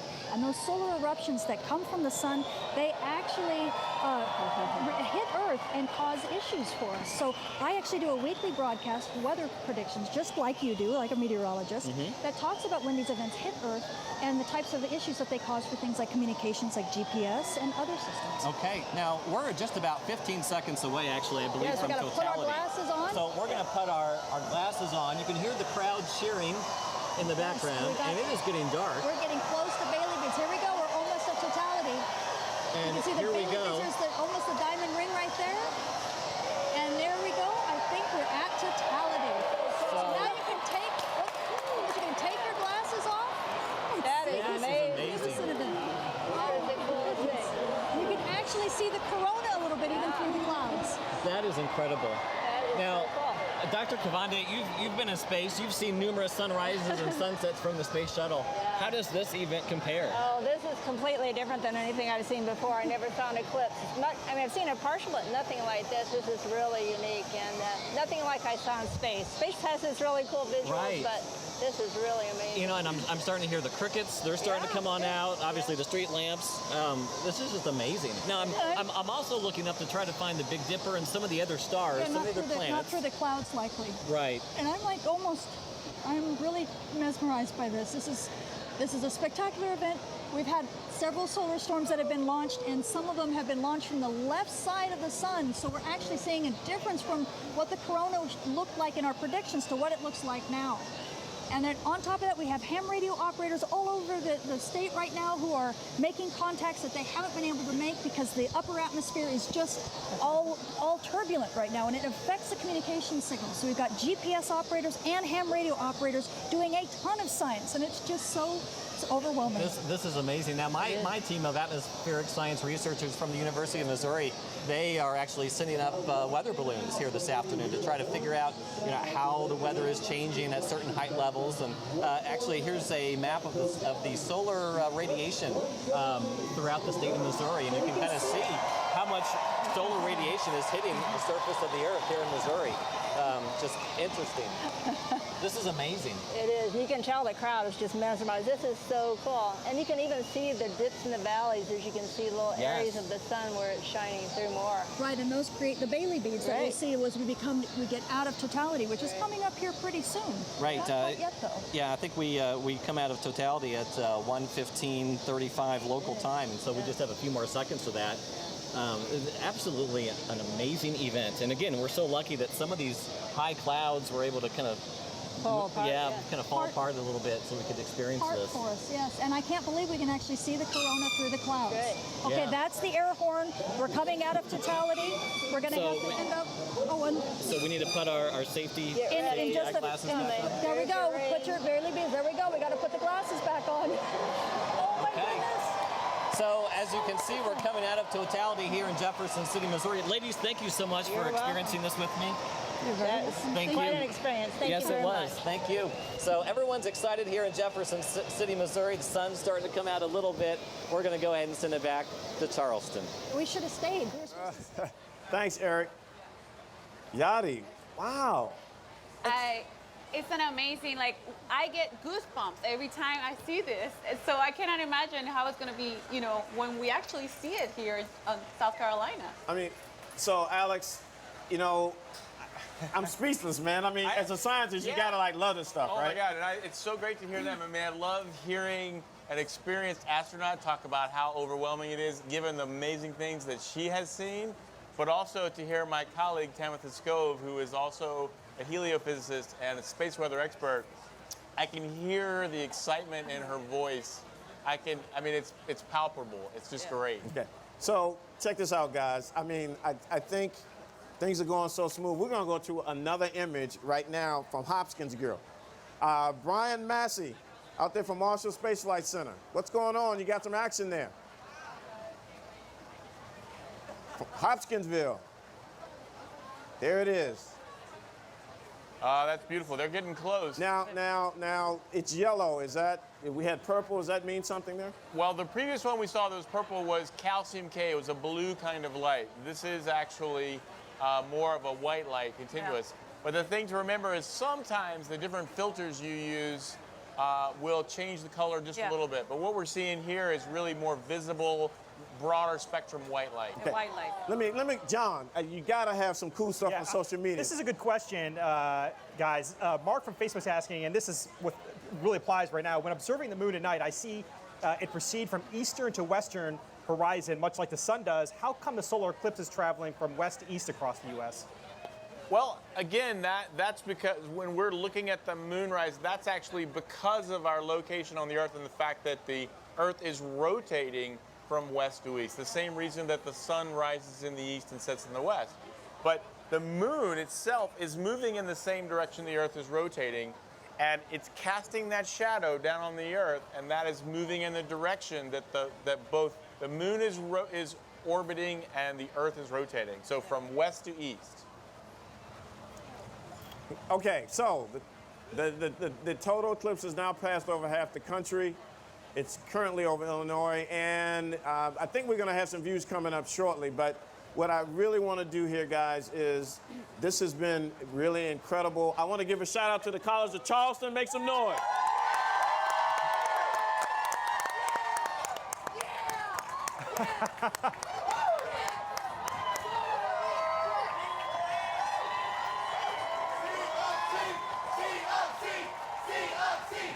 Oh, we're loving it it here. So now we've got live video coming to us from Hopkinsville, Kentucky. It's a small town that's known for southern hospitality, like Charleston, and it's also a prime spot for viewing this total solar eclipse. Hopkinsville is the city with the longest duration of the total solar eclipse, for a total of 2 minutes and 40 seconds of totality. NASA's Marshall Space Flight Center, Brian Massey, I'm so excited. What you got, man? Dwayne, we're just as excited as you are. We are here in Eclipseville. Say hello, everybody.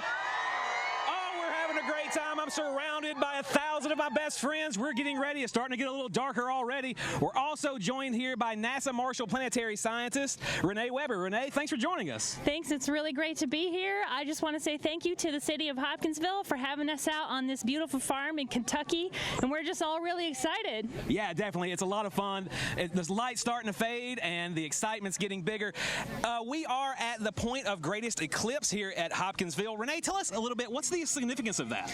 Well, the point of greatest eclipse is actually a point in time when the axis of the moon's shadow is pointed most directly towards the center of the Earth. Great. So we are at the point on the surface of the Earth where that time occurs. Exactly. The shadow will actually be more circular here than anywhere else in the country, correct? That's right. And it's getting really dim, and we are just so close. It's incredible. Yeah, this is amazing.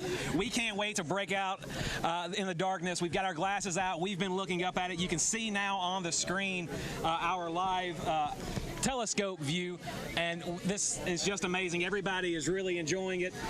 We've got people from all over Kentucky, people from all over the world have joined us here, as this is Eclipseville, USA, and we are just a few minutes away from totality.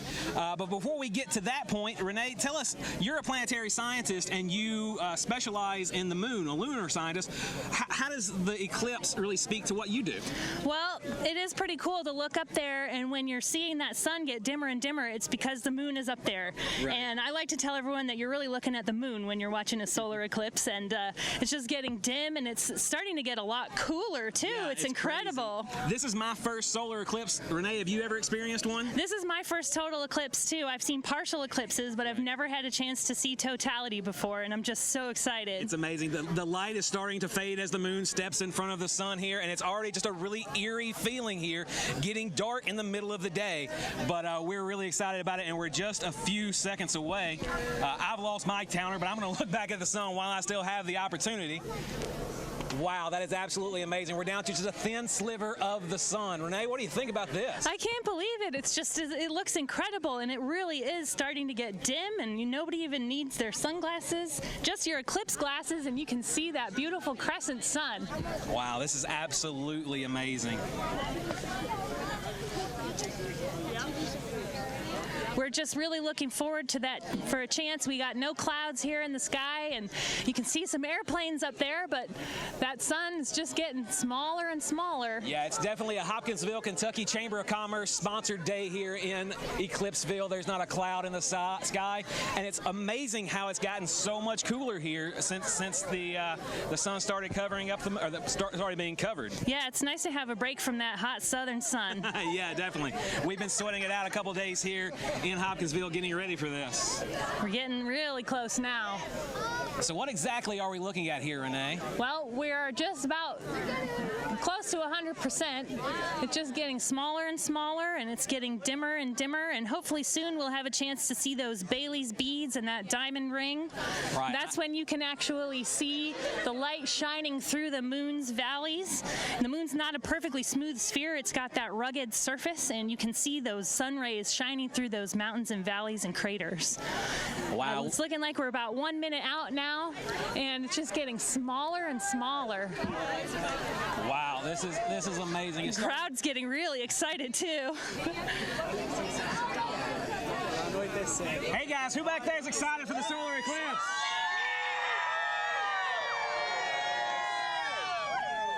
Wow, it's getting closer. Wow. It's just getting really close to nighttime. It's incredible. It's like very dim.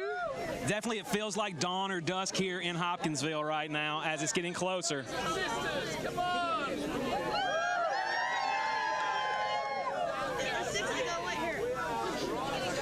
And you can see on our feed, there's that tiny, tiny little sliver left to go. And it's really starting to get dark now. Wow.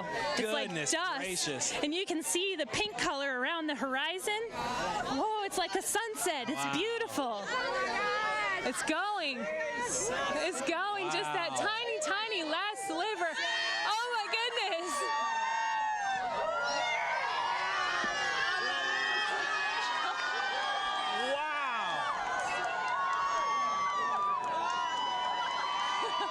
And we are in total solar eclipse, and this is absolutely breathtaking. Yeah, you can see the corona, that beautiful white wispy crown coming out from the sun in all directions. And we can see airplanes, and I think I see Jupiter in the sky over there. I think I can see Jupiter.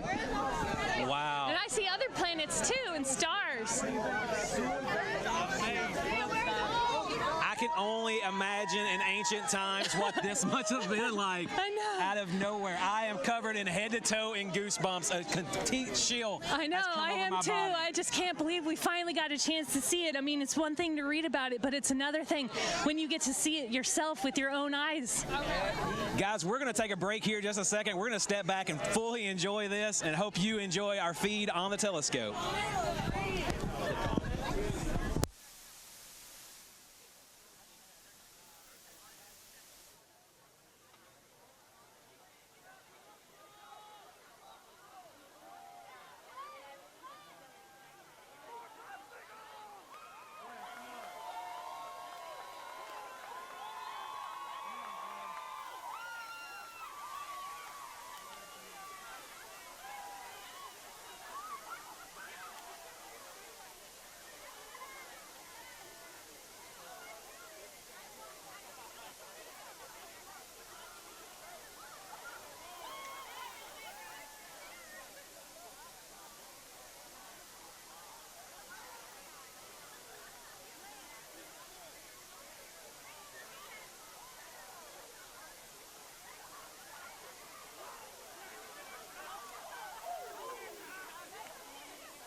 Here in Eclipseville, it has definitely lived up to And now its we're getting name. that diamond Here we ring go. on the We've way got it out. coming back. The moon is stepping aside And from the now, sun. It is getting totality's over. brighter. Totality has finished here at Hopkinsville.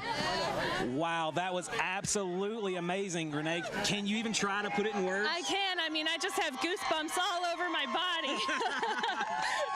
Wow, this is amazing. We can see the birds flying around in the we can distance. see the sun starting to come out, and it's getting bright again.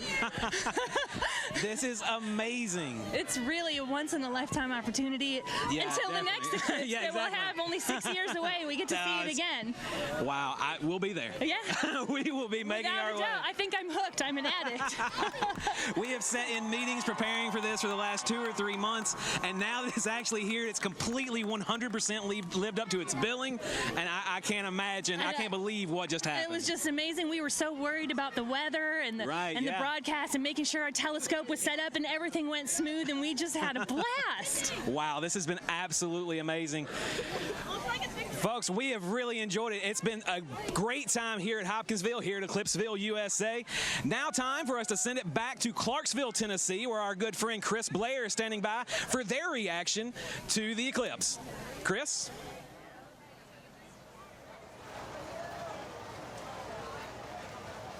Well, I think he meant Charleston, not Clarksville. So let's bring it back here at Eclipse Central. There's only one Eclipse Central, and it's here in Charleston. Yeah, okay, so the hits just keep on coming through the eyes of NASA. Now, let's continue. Now, these are going to be pre-recorded views from the high-altitude WP-57 aircraft. They soar high above the clouds that could potentially block the views of today's eclipse. and they're chasing the total solar eclipse. They're mid-wing, long-range aircraft used to conduct high-altitude research. So let's go to these pre-recorded views.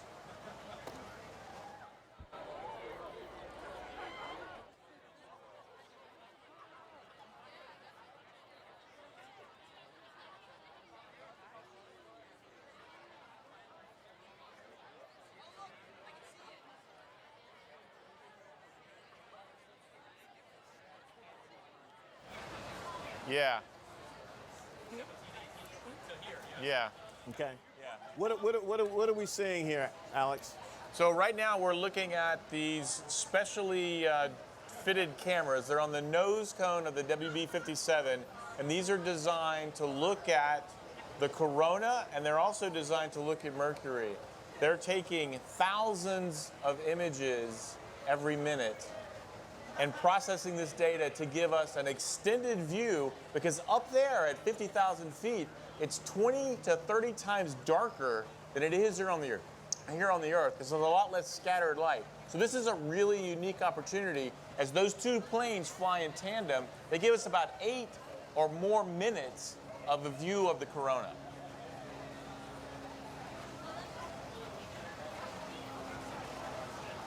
Now, the other thing they're actually looking at is, because they're so high up, it's very cold, and that allows them to take infrared observations. And in this case, Mercury is very close to the sun, and they can take infrared observations of Mercury to see the temperature change as Mercury is rotating. That's amazing. So we're going to come back with that, but let's go, now let's go to Clarksville and see what's going on there.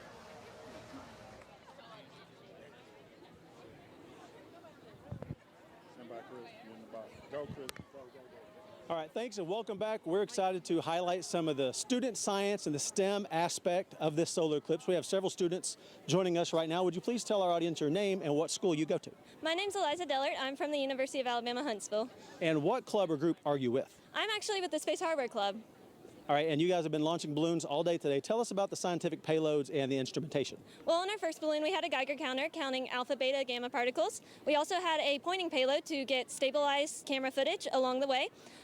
We had some hops from one of our local breweries.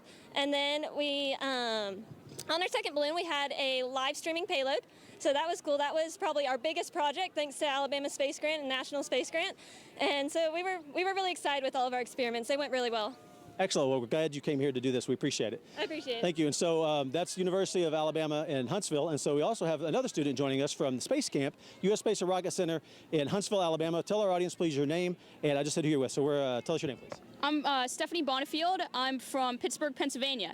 And you're with the Space Campers. What have they been doing all weekend long to get prepared for this eclipse? Well, the day before we left, we did a whole bunch of eclipse stuff. We did classes about what the eclipse is and like what we'll experience, and a lot of safety stuff. They didn't want anybody like burning their retinas or anything, so we did a lot of that. We talked about what experiments we'll be doing. We set up the shadow band boxes that are over here that are out of the shot, but we recorded, hopefully, some interesting data about what was happening during totality, so that's pretty cool. So you guys will go back and go over that data a little bit. Tell us about the students.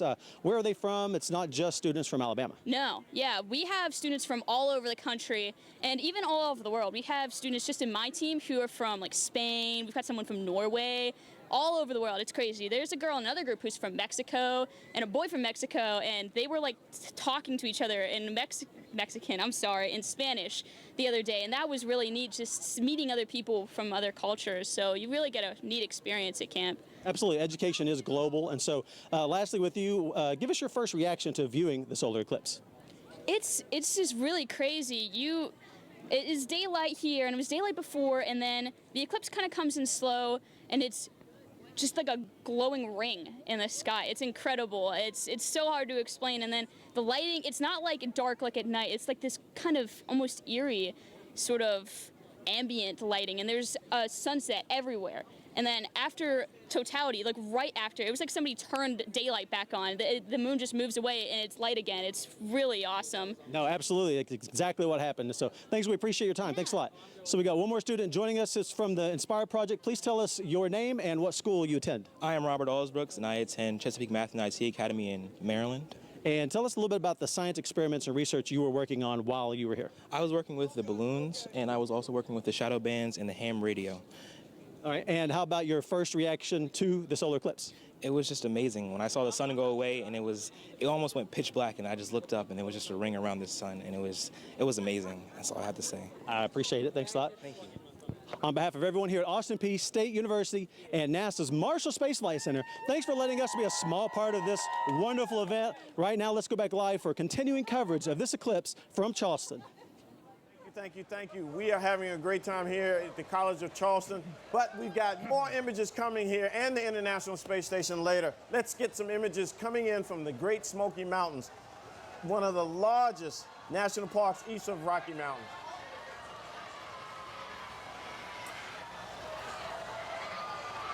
Wow. Alex, what is that? Looks awesome. We're looking at the sun that's still too bright. It's still too bright. But it's almost completely covered. It's getting dimmer and dimmer.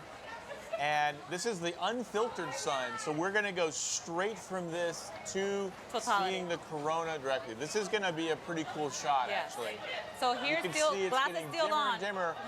Still got to have your glasses on. It's still too bright to look at directly.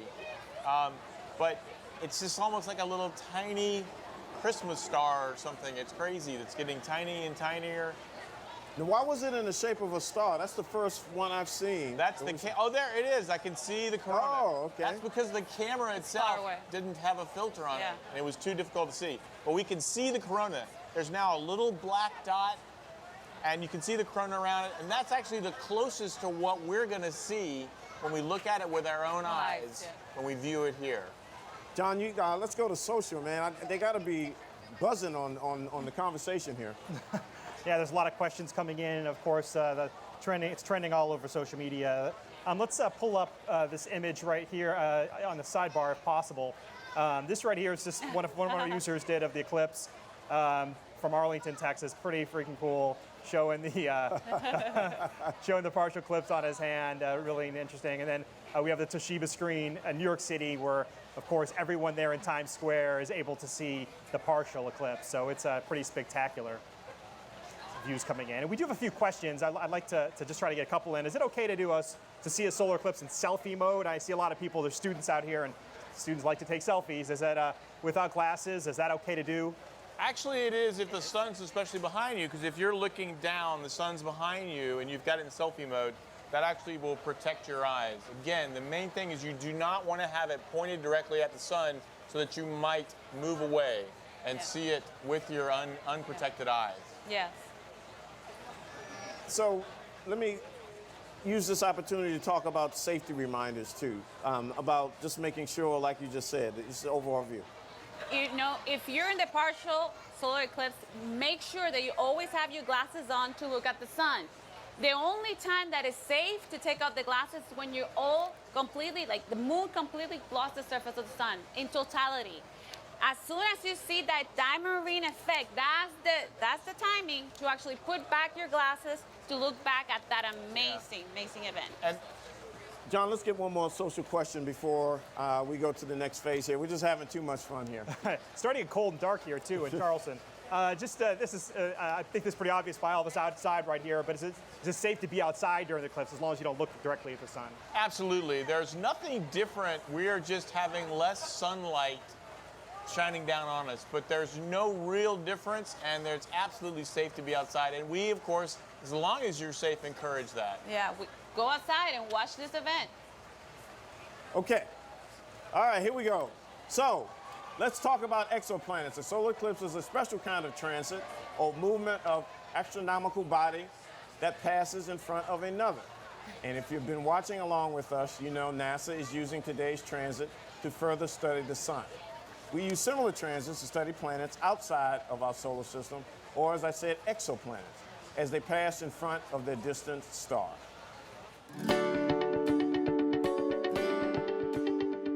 While a total solar eclipse is a rare opportunity to learn more about our sun, NASA's Kepler mission has been studying distant stars for an eclipse-like event called a planetary transit. Using a space-based telescope, scientists from Ames Research Center have been measuring the changes in the brightness of stars as their planets orbit or transit in front of them. Kepler has confirmed more than 2,500 exoplanets, or planets beyond our solar system. Many of these are similar to Earth in size and distance from their sun. Studies using Kepler data have revealed a vast range of planet types and sizes, and future discoveries could help enable the search for life in the galaxy. Another major effort at NASA Ames to use eclipses to study stars in deep space is called SOFIA, or the Stratospheric Observatory for Infrared Astronomy. SOFIA is a modified Boeing 747 SP aircraft that makes celestial observations in the infrared part of the electromagnetic spectrum. Flying up to 45,000 feet, SOFIA operates above 99% of the Earth's water vapor that absorbs most of the infrared light from space. One example of SOFIA's unique qualities as an airborne observatory occurred when researchers recorded infrared imagery of Pluto as it eclipsed a distant star. What we learn from missions like Kepler and SOFIA could help us to better understand the mysteries of our sun, our galaxy, and our place within it.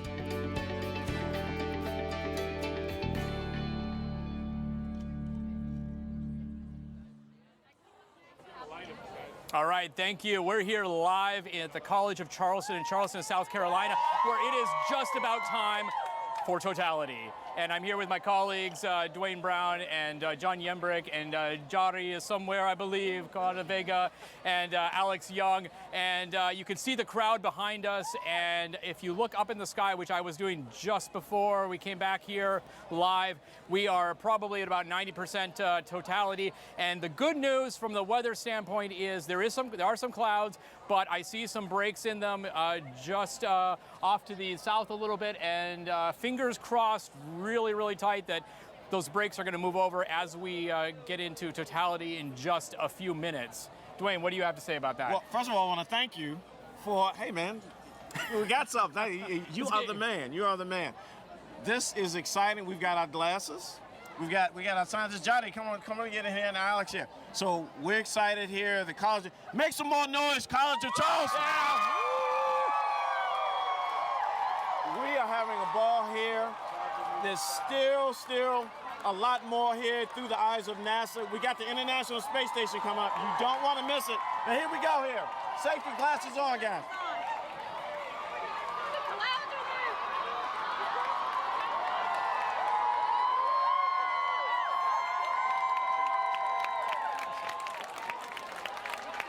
Let's get in there, yeah, but we still got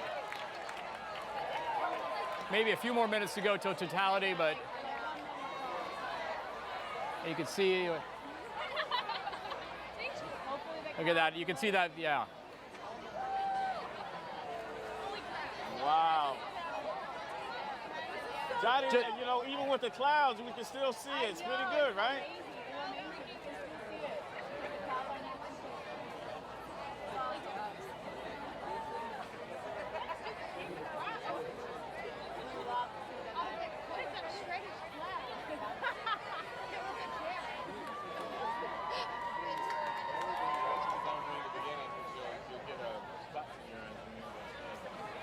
You guys see it? Yeah. A little bit. All right. I think we got some break in the clouds. I can see. We got a couple minutes. We still got about 3.5 minutes left. Guys, this is amazing, right? This is amazing.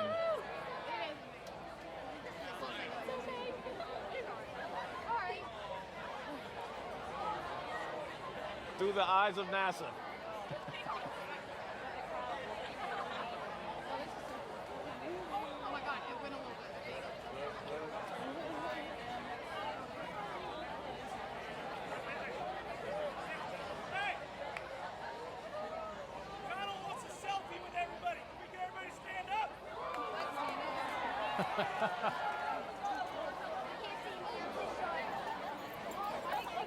College of Charleston is getting a large selfie with the students and faculty and everyone here. 2.5 minutes left. 2.5 minutes.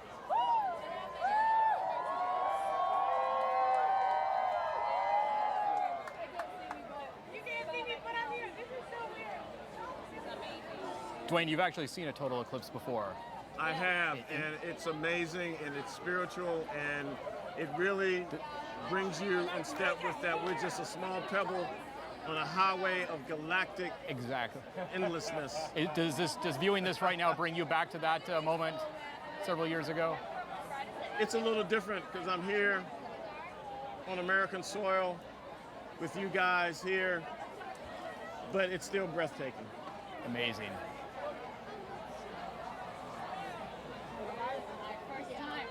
Yeah.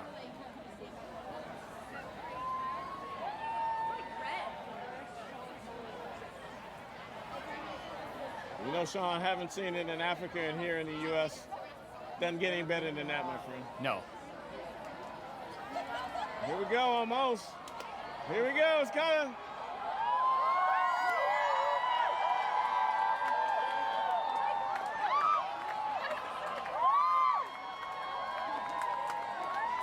Johnny, what is it there? Is it there yet? No, it's hard to tell. I think that was just cloud cover.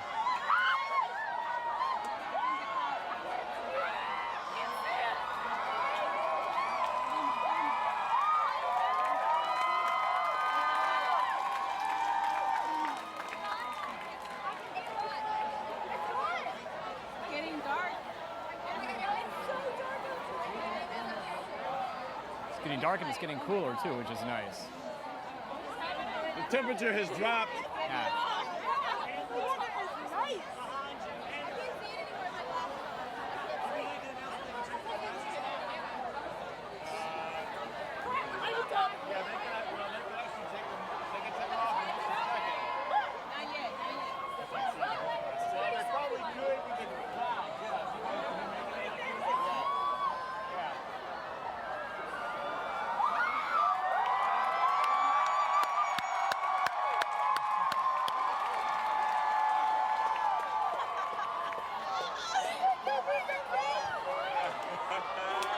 We're still. I don't think we're quite there yet.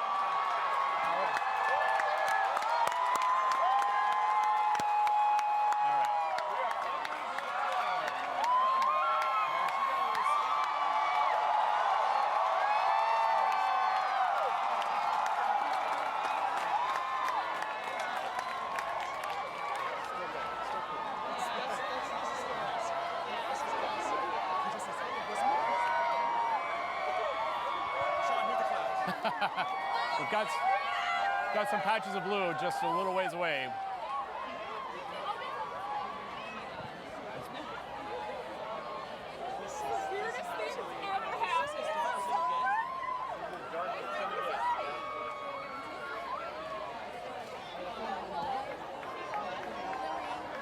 Still just an amazing experience. I have goosebumps.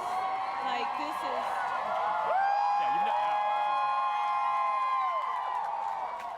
It is safe to remove your glasses and look at the total eclipse. You may remove your glasses.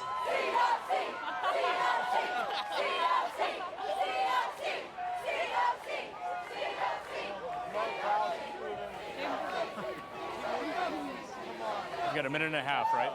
Yes. Totality. A minute and a half of totality. So we have. Once again, it is safe to remove your glasses and look at the total eclipse.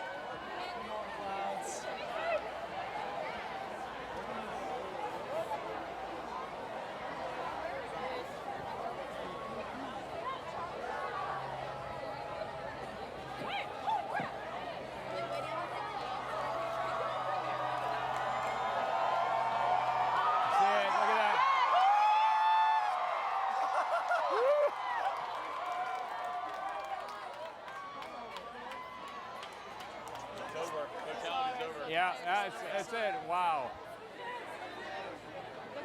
Put the glasses back on now. Glasses back on. Yep.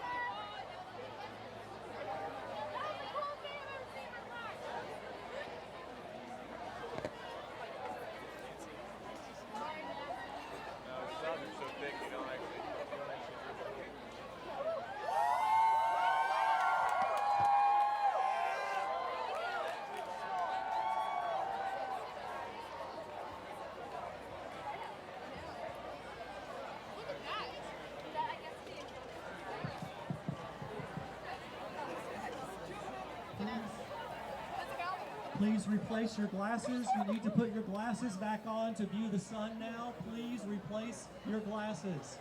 You must be wearing your glasses to look at the sun.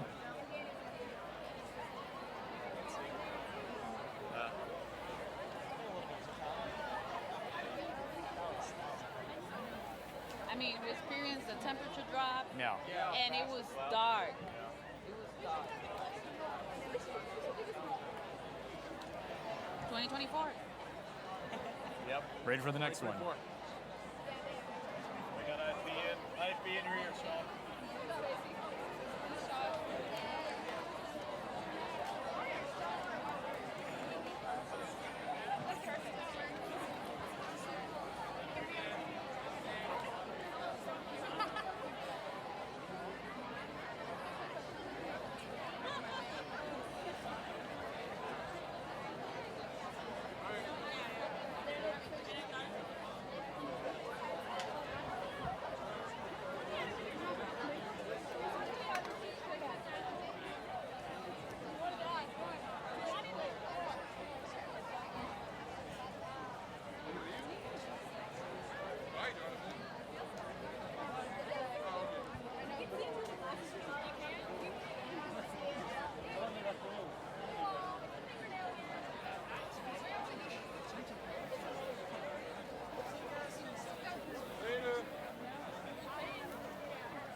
Okay, Sean, this is your first, right? This is my first, but certainly not my last.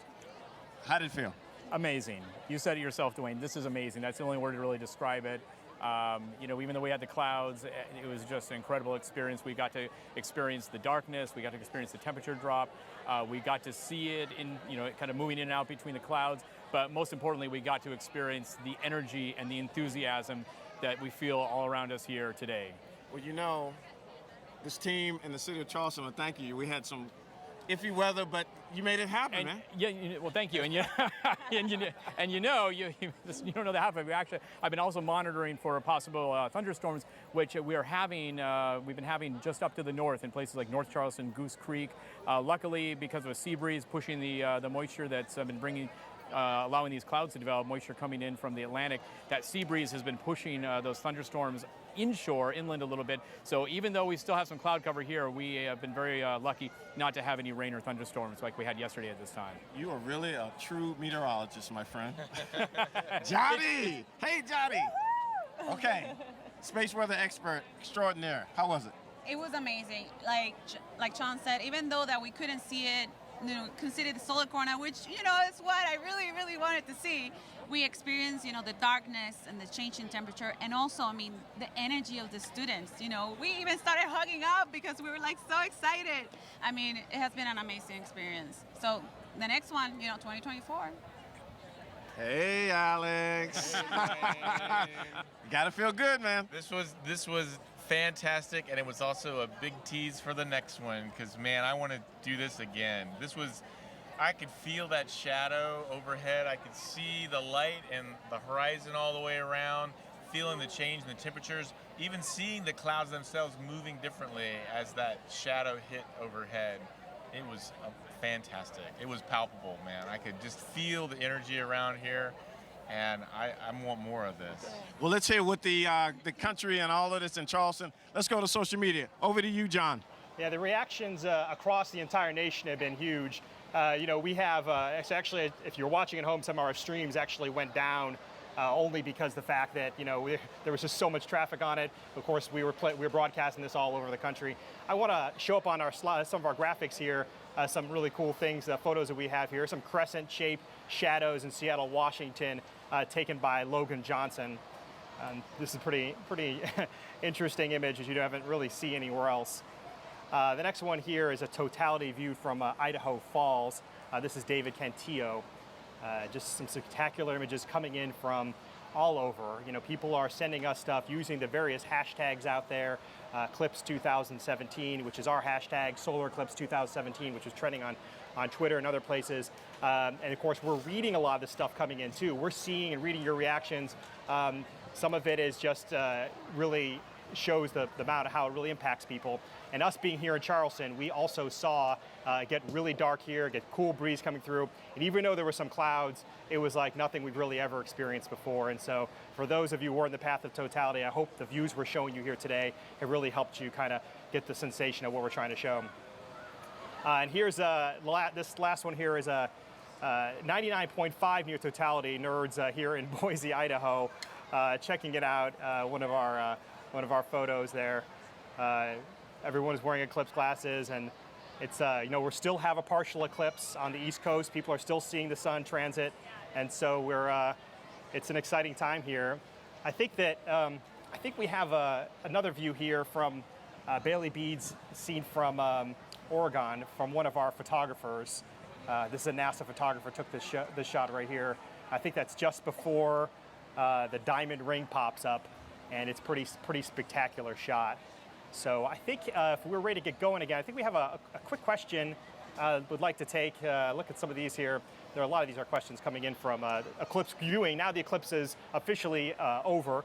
I see that. What were your reactions as you were watching it? I know we were out there and stuff, but now that it's over, what's the sensation that having the totality behind you? It was amazing. I got goosebumps. This is my first total solar eclipse. I actually remember watching, you know, a partial solar eclipse back at home in Puerto Rico, and I mean, was amazing. You know, like I said, the darkness that was around us. It was amazing being, you know, knowing that it's day. I was just sort of amazed by the kind of rush of how quickly it all of a sudden happened. The darkness, and then I could just feel it all around me. It was really, really powerful. Well, I'm glad it's really cool. Yeah, I'm definitely glad it's cooled down. Yeah, it's cool because it was hot. It was hot. It was very hot. But the weather, I mean, it's amazing. And as we said earlier in the show, and when we watch it, this is my second one, but sharing it with you guys, I mean, this is very, very cool and memorable. And 7 years is another one? Is that right? 7 years in the U.S., but we've got one in 2019 in South America. In Argentina. So we'll start making reservations already. So this is certainly one for the history books. But we're not done yet. The solar eclipse is traveling over the Atlantic Ocean. So Alex, let me turn to you. How far is it going to go out to the ocean? It's got another 3,700 miles roughly to travel. It's going to end just off the coast of Africa near Sierra Leone, in that area. But that's also where night begins, day ends and night begins. So we got a ways to go. There's still some more left. And maybe if you're out on a ship, you're going to get to see some more of it too. Yeah, we have the Coast Guard 5 miles from Charleston. Oh, well, that sounds pretty good. Well, you know what? I've been talking about this. If you just tuned in, this is NASA Television Through the Eyes of NASA. We have been bringing you unique images, reaction from all over the country. But now in 30 minutes, we'll be bringing you a view from one place no one else can go, the International Space Station. We'll check in with the astronauts aboard to see how they experience the eclipse from space. Here in Charleston, we will continue to see a partial solar eclipse for about 90 minutes or so. And remember to continue to use safe wearing, viewing, glasses, methods, and everything in between. Safety, safety, safety. Now we're going to my colleague, Karen Fox. Hey, Karen, who's out in the field getting more reaction. There she is. We have been having a ball out here on the quad at the College of Charleston. Everybody had a great time today. We're going to ask a few questions for the people who were here. Why don't you step over here, young man? Tell me your name. My name is Josh Petro. And what year are you? I'm actually a second year here. So did you come to Charleston College, the College of Charleston, just to see this eclipse? Like, is that why you chose to matriculate here? Oh, absolutely. No, to be honest, I love this school, and the eclipse, I've been studying the sky since I was probably 9, since I could read. I'd take out astronomy books. So this is just once in a lifetime, honestly. It's amazing. So tell me about it. What did you experience when you watched the eclipse? What did it feel like for you? It was just like, wow, this is what you read in books. This is the kind of thing that you think, wow, if that happened to me, I don't even know what I'd do. And it happened. It's fantastic here. So I have one more question. You said you've been studying space since you were young. What are you majoring in now? Are you studying science? Actually, the plan was to do a double major of astronomy and physics, and hopefully maybe do some of that work myself one day. Awesome. Come work with NASA. We'll look for you. Thank you so much. Thank you very much. All right. Let's find somebody else. You want to come on up? Come on over. Sure. Tell me your name. Oh, my name is Amanda Anium. I'm a rising junior in the Honors College at CFC. I'm sorry, no, you didn't ask that, but. But I was going to. That was exactly what I was going to ask. You're like a mind reader. Do you know what my next question's going to be? How was my experience? It was amazing. I felt a total unity with the world. I did. That is fantastic. So I have a question. What are you going to do with your eclipse glasses now? I think maybe as a souvenir for my grandchildren. I think that's what I would do with my glasses. You're going to be like, let me tell you, kids, this is where I was on August 21st, 2017. Exactly. Yeah, she summed it up pretty well. Fantastic. Thank you so much. We are going to go back to Dwayne Brown, and we'll be back later with more conversations from the college. Thanks, Karen. It's always good to see the young and those. I see some inspiring scientists out there. Now, let's take a look at the highlights from today's events, and when we return, we'll learn more about how the astronauts viewed today's eclipse.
Okay, through the eyes of NASA, only here are we bringing you the International Space Station live. It's traveling at 17,500 miles per hour as it orbits Earth.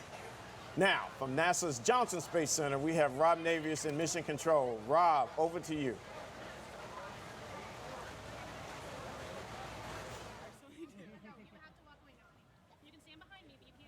And welcome to Mission Control here in Houston.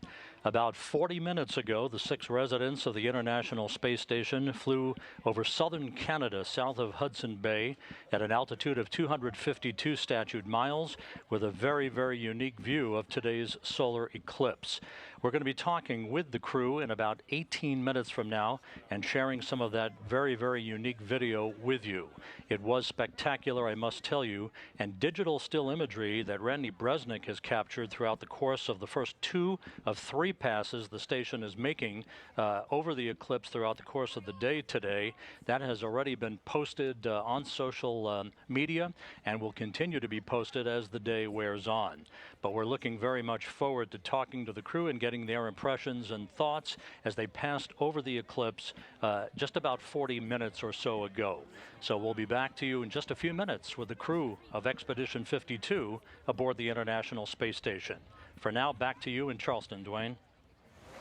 Thank you, Rob. And coming up later in the show, we'll have another unique eclipse view from space.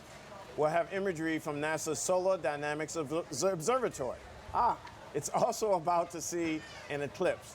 So, SDO, Solar Dynamics Observatory. Alex, tell us a little bit about SDO.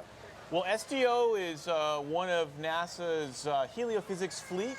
It gives us an unprecedented view of the sun. Incredible detail, incredible time and spatial resolution. It shows us 10 different wavelengths of light at the same time, showing us in mostly extreme ultraviolet light the sun's outer atmosphere, corona and chromosphere, where we can see all of the dynamic phenomena that's happening. It is putting down almost 2 terabytes of data a day, giving us these unbelievable views of solar eruptions, solar prominences, solar flares, and all of the activity in the sun that drives space weather, what Yari spends her days studying. I mean, it's just an amazing mission because it lets you see in so much higher resolution the images from the sun that you can actually understand the origins of space weather and those solar flares, the corona's mass ejections. I mean, put it in perspective, it's like downloading more than 1 million pictures a day. That's how much data. SDO, wow, that's incredible. Okay, so we're gonna go back to Karen Fox, who has a pretty important person with her. Karen. All right. Hello, we are back, and I have Mike Massimino with me, a former NASA astronaut who was on the Space Shuttle twice. Hello, Mike. Hello, Karen. Hello, everyone out there on NASA television. It's good to be back on NASA TV. We are so glad to have you here. Now tell me, was this your first eclipse? Yes, this was my first eclipse. I think there's one that passed by my neighborhood in New York on Long Island when I was a kid, because they were telling us not to look up at the sky and be careful and all that. That was like 9, I think, when that was a long time ago. So this is definitely the first total eclipse I've been a part of, and yeah, we'll see. We'll see when I can get to the next one. This was pretty cool, though. I'm glad I got to be here for this one. Tell me a little bit about it. What was your experience? Did it live up to what you were expecting? Yeah, well, I mean, there was certainly a lot of excitement. It was, it came right at the right time. I think all the science assets and resources that were out there trying to collect data and study the sun, that all went well. A lot of excitement throughout the country. A little bit too much cloud coverage here, though, in South Carolina. So, we could have gotten a better view, but it could have been a lot worse, too. I think there are other parts of the country that got clobbered a little bit worse from the weather. But it was really cool to be here, and it got cooler. I could see it, and I could feel it with the temperature, and I could hear it with the excitement of predominantly a student crowd that we had here at the college at Charleston. So tell me a little bit about what it's like, something that the rest of us have not been able to see, which is seeing Earth from space. Tell us a little bit about that. The Earth from space is the most beautiful thing I've ever seen. It really is beyond words. It's like a look into paradise. It's just a beautiful planet. We're very lucky to be here. And I used to always count like the lucky things that we had here. We have an atmosphere that keeps us alive, and we have water that keeps us alive here on our planet, and we have a magnetic field that keeps us protected from solar radiation. But we also have a moon and a sun. The sun is 400 times larger than the moon and 400 times further away, so they're the same size in the sky. So we get a chance to have solar eclipses, which other planets in our solar system do not. So we're lucky for a lot of reasons, and I'm going to add solar eclipses to the list. But the beauty of it, the beauty of the planet, and also the sense of clockwork of this, this ballet, this dance that goes on between the Earth, the Sun, and the Moon. You can see that in space, and you can see the rotation of the Earth. What we call the terminator between night and day, and as that just steadily rotates, just like this clockwork going on. And that's what we witnessed today. This clockwork with the Moon involved, getting in the path of the Sun, and us all lining up perfectly together. And it's that clockwork that still amazes me, that everything has this permanence to it. It doesn't disappoint you. It's been going on for billions of years and will continue to go on for billions of years. The sun will come up tomorrow. These things will keep happening. It's a power, a force that we can't control. And to see it in space was cool, and now to see it down on Earth, that was cool as well. That is a beautiful sentiment. Thank you very much. I agree. We've had an incredible day watching this. So how about 2024? Do you think you'll be lining up to see the total eclipse in 2024? When's that? That's not too much longer. Where is it going to be? Where is it coming that year? That is going to go up from Texas up through Maine. It will be in 2024. We're excited. So not coast to coast, but yes, that'll be good. I'll go. And back to Dwayne Brown. Thank you. Hey, thanks, Karen. It's good to see Mass too. Now that the entire United States has experienced today's solar eclipse, let's go to social to see what people are saying, and they're saying a lot, I'm sure, right, John? Yeah, thanks, Dwayne. Yeah, we just captured a few reactions and want to show those to you here with some graphics. This person right here is loving NASA's game day today. He's giving some shout out to us here on the broadcast, which is really, really quite nice. This is another one of our Twitter users from Nashville. Just some awesome photos taken by users across the internet. If you use the trending hashtags out there, you'll see, and I've been looking in here on my computer, just some amazing photos taken from the public. Some amateur photographers, it really looks like legit stuff all over the internet. Here's another one of our users.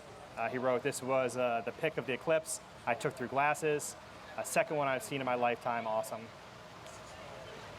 Here's another one. I'd like to thank the clouds for letting me look at the eclipse. It was so cool. We are not thanking the clouds here in Charleston, South Carolina, but we did get to, it's really, you could see, it was bright, the sun was bright enough, you could see the partial eclipse with glasses through the clouds. It's just totality was a little bit of an issue. Here's another one on Twitter. It's very weird to be in a darkened home with not so much daylight at 2:45 p.m., yet the sun is still shining outside.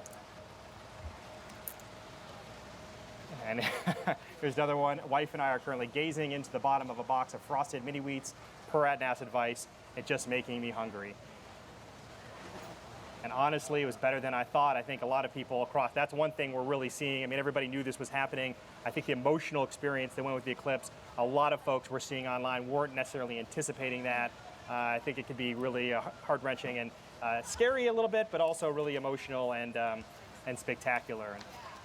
Here's another one. And any other day, I'd be concerned if I saw a line of people on the roof of the parking garage. Today, not so much. It is solar eclipse day. And here's our last one I want to show you all. I'm saying y'all. Y'all, oh my God, OMG, it was the coolest 2 minutes of my life. So I think a lot of people around the country were seeing that sentiment. This is the sort of celestial event that really has a big impact. We look at the sun every day, and we see it in the sky. It's a very constant for us. And all of a sudden, for it to be obscured feels a little unnatural. And I think that's one of the things we were really seeing across the internet. So thanks everyone for submitting your questions with the hashtag and for giving us your photos. We really appreciate it, and it's been a spectacular day for all of us.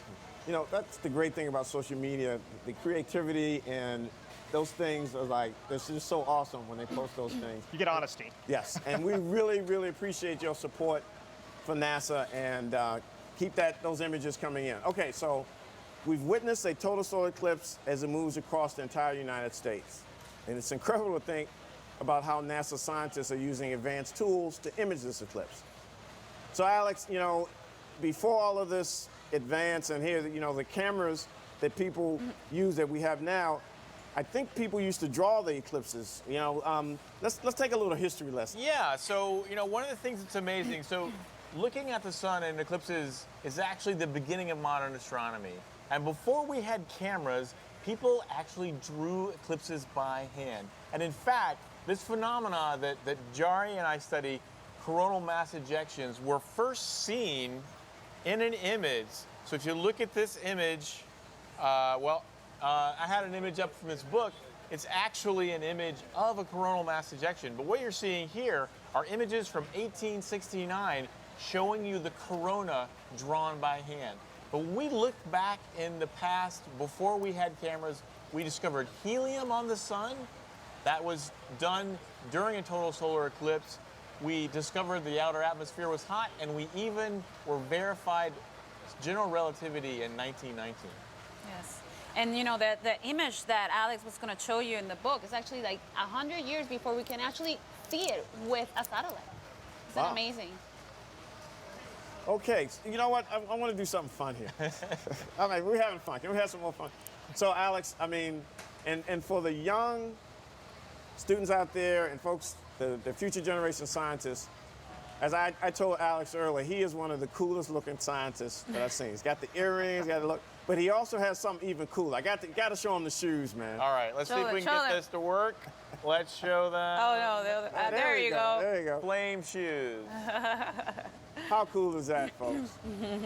So Alex, what got you into the heliophysics and the sun? A little background. Well, I've been interested in astronomy all my life, seeing things like Star Trek and Carl Sagan. But when I was studying astrophysics in graduate school, my professor said, you ought to look at the sun. The sun is really close, and it's something we can study in incredible detail, and you can use this as a tool to study the rest of the universe. So that was when I realized that we can learn so much about our universe, why we're here, just by looking at our closest star, the sun, and all the incredible detail that we have. And this is the reason why scientists are so excited about total solar eclipses, because we can see a region of the sun in visible light with our own eyes that we cannot even see from space. Fantastic. So, Alex, I'm gonna come back to you because I understand you're a cat lover, and Jody, I know you have a fantastic story to tell. But we're gonna go back out to Karen, who has another special guest. Karen, you're just having a good time out there. I am having fun. The College of Charleston students have been fantastic supporting us today, and we have some more students here. Can you tell me your name? I'm Nicole. And tell me what year you are and what you're majoring in. I want to learn a little about you.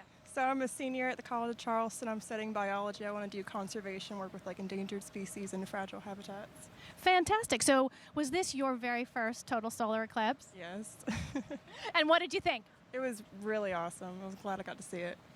Tell me a little bit about what you felt when it got dark and got cold. What did you think was happening?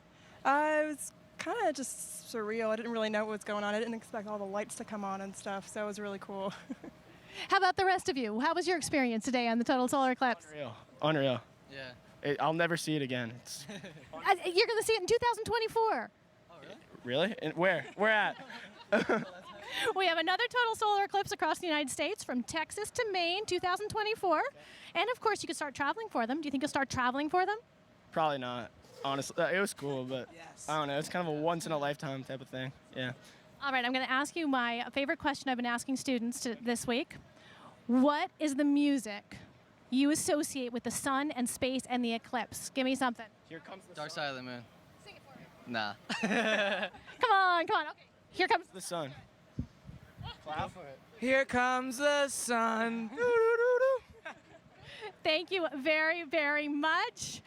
We are doing well here at the College of Charleston, having a great time. People are beginning to leave the quad now and moving on and going on to start school tomorrow, right? So is this like the best start of school ever? Yeah, definitely. I couldn't have started like a different way. It would been awesome. Fantastic. We've got one more person here. Do you want to come over? Come on.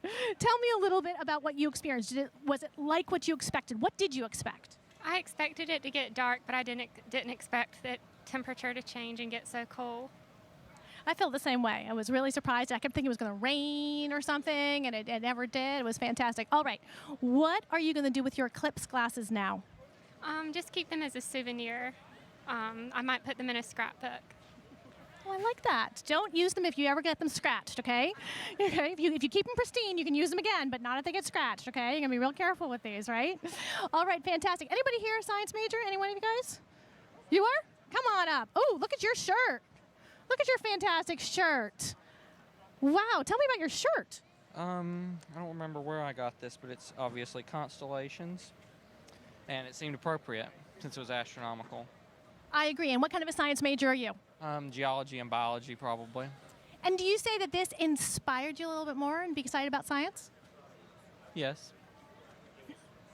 Really amazing. Thank you very much. I'm so glad you all were here today, and we are going to hand it back to Dwayne Brown. Thank you so much. Thanks, Karen. You know, and they are special guests because, you know, the kids and our future scientists are really, really important and special. And Jody, I know the audience wants to hear your story. I mean, it's amazing. I mean, we're sharing here. Tell us your story. Well, I mean, I started interested in science since I was a little kid. I was very curious, but it was when I remember I traveled to Florida. I have family in Florida. I was 6 years old, and I went to the Kennedy Space Center, and I saw the amazing things that NASA had there. I put in my mind, I want to work for NASA one day. And coming from a little island, you know, Puerto Rico, hola Puerto Rico, I mean, I have to work really hard, but it's, you know, here I am. I work really hard, and it has been an amazing experience, and look where it got me. Oh, my goodness. Well, I'm glad to be here. It's been a great day. So, ladies and gentlemen, we've been talking about this. Now it's time to go back to the Johnson Space Center to Rob Navius and the International Space Station coming up. Rob. So, okay. Not yet. So what we're gonna do, we're gonna come back here. I just love live television because you turn. But so now we can talk about cats. Catman. Yes, I'm a cat man. Let's go. I'm a cat lover. Yeah, so, you know, I love cats. I've always had cats. My wife has cats. And the great thing about it is they're such great companions, and I do a lot of traveling for NASA. And it actually is very convenient to have a cat because they let you go away, come back. They're still glad to see you, but they don't need quite as much care as a dog does. So actually, for all the work I've done and all the time I've spent out studying the sun from other countries, cats have always been there for me. So 2 quick questions, and then we are going to go down to Houston. Advice for becoming a scientist, real quick. Well, study. It sounds simple, but just keep going to school, but try as many different things as you can. Experience in different opportunities, internships, things like that, because it gives you a chance to really see the breadth of science and technology out there. Jody. Keep motivated. You know, like Alex said, do the internships, try different things, because you never know exactly what you really like, and to be really happy on your job, you really have to find that calling, what you really, really love. Yeah, and for the folks and the kids and the students watching, and a lot of you out there, I mean, look, Alex and Jody, I mean, they're amazing. They're amazing. And we'll hear more about them. Now, within the past hour, as Eclipse swept across the continent, U.S. 6 crew members aboard the International Space Station had a chance to view this phenomenon from a unique vantage point. Let's go to the ISS Flight Control Room at the Johnson Space Center in Houston. Rob Navius, back to you with more. Rob.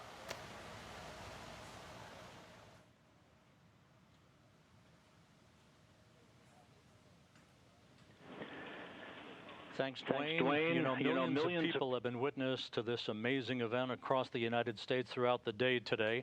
But up on the International Space Station, members of the Expedition 52 crew have had a unique celestial front row seat to history.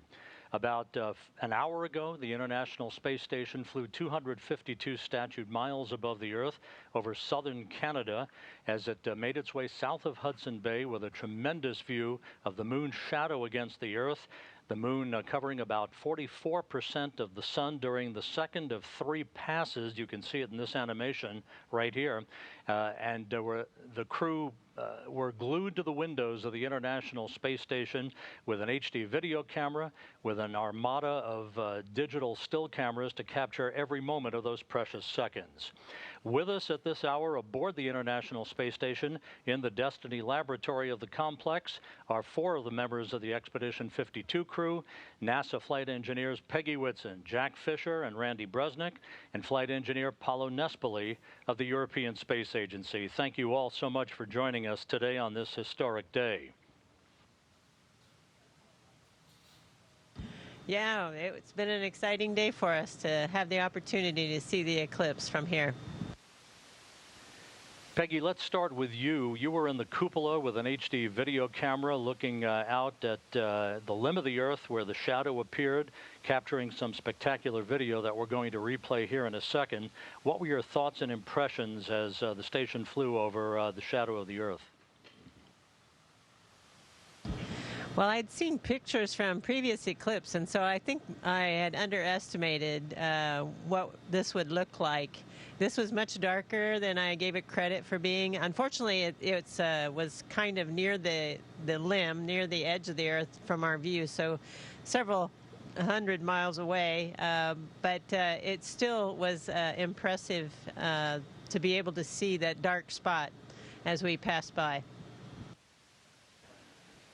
For Randy Bresnik, Randy, you've been looking forward to this event for some time now. Your thoughts and impressions of the eclipse. You also shot digital still imagery of it as well.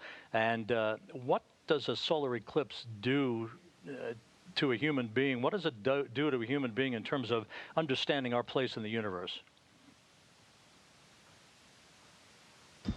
That's certainly a big question.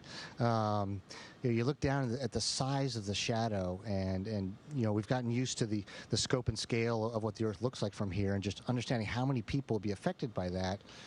And a friend of mine the other day, mentioned that, and it kind of really came to me, we were actually looking at it, was that just a few hundred years ago, human beings wouldn't have even known that the eclipse was coming. And so here you are looking up, and all of a sudden the sun is disappearing. And, what are the thoughts for all of, human existence where everybody's looking up going, the gods must be angry at us, and now we have the ability not only to know it's coming, people are excited about it. We know people that travel to go be under the umbra, and making an event, a celestial event. And for us, being able to witness it from above was just really special because it represents how far we've come with the technology we have. I mean, look, we're on the International Space Station where we're doing, more than 250 different experiments and working with an international team. Look at where we're at. And so I look forward to the next time we have a full eclipse. Maybe we'll be taking pictures from a lot farther away. For Jack Fisher, Jack, it's good to see you this afternoon.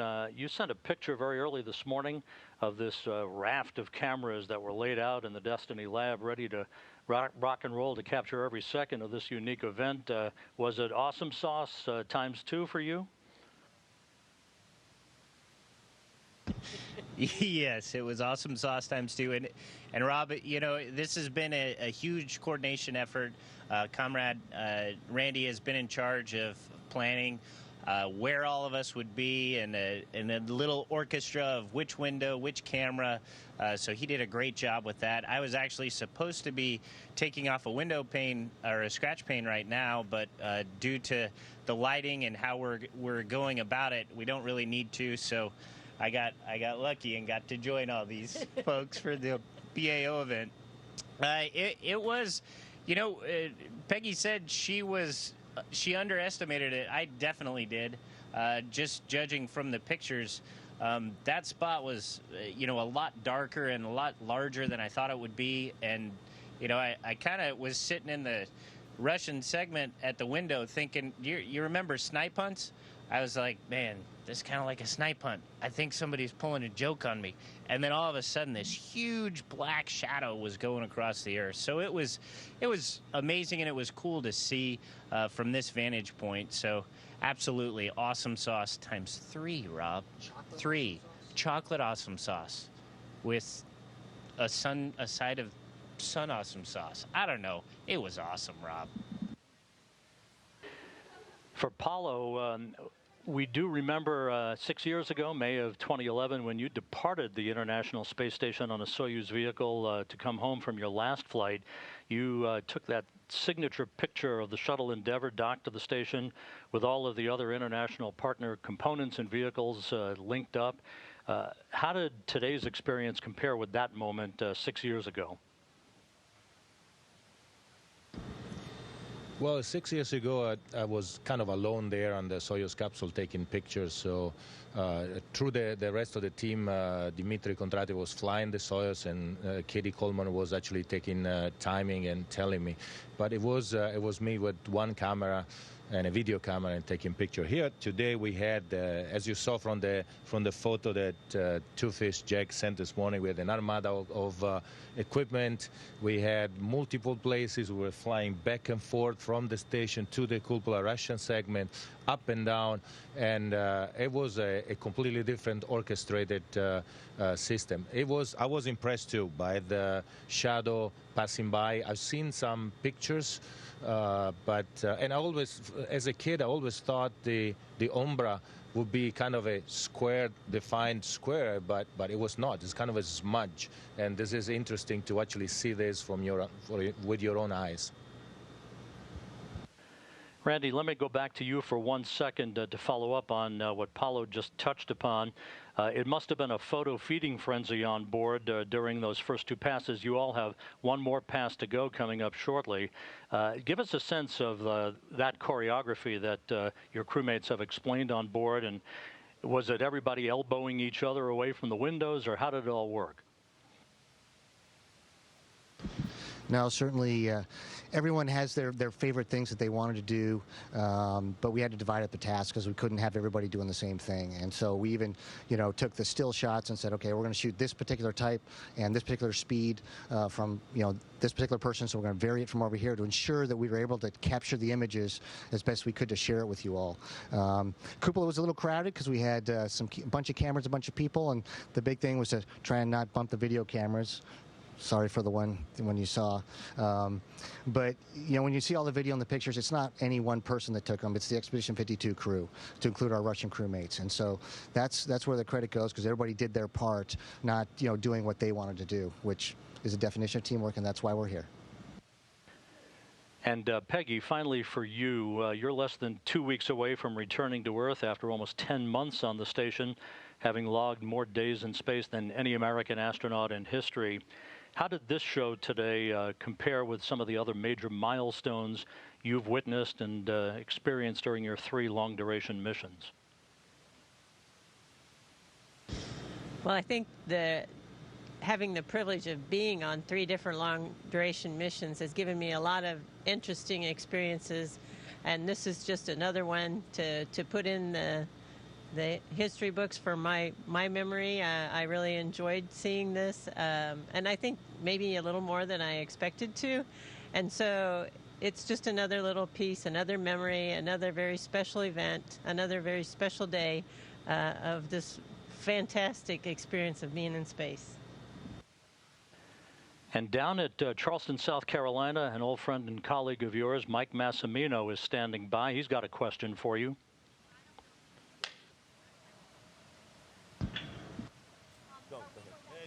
Hey, Peggy, comrade, Two Fish, Paulo, it's Mass down here in Charleston. I got to be in the path of totality below all of you today, and it was pretty awesome here, and it made me think of some of the really cool things we see of this, the timing, the cosmic dance of the universe that we see. And for each of you, could you describe something that you've seen? Peggy, you've been up there more than anyone, any other American, and all of you. Something that you've seen that has been up there more than any compares to this, that you only see from space that we can't see on the ground.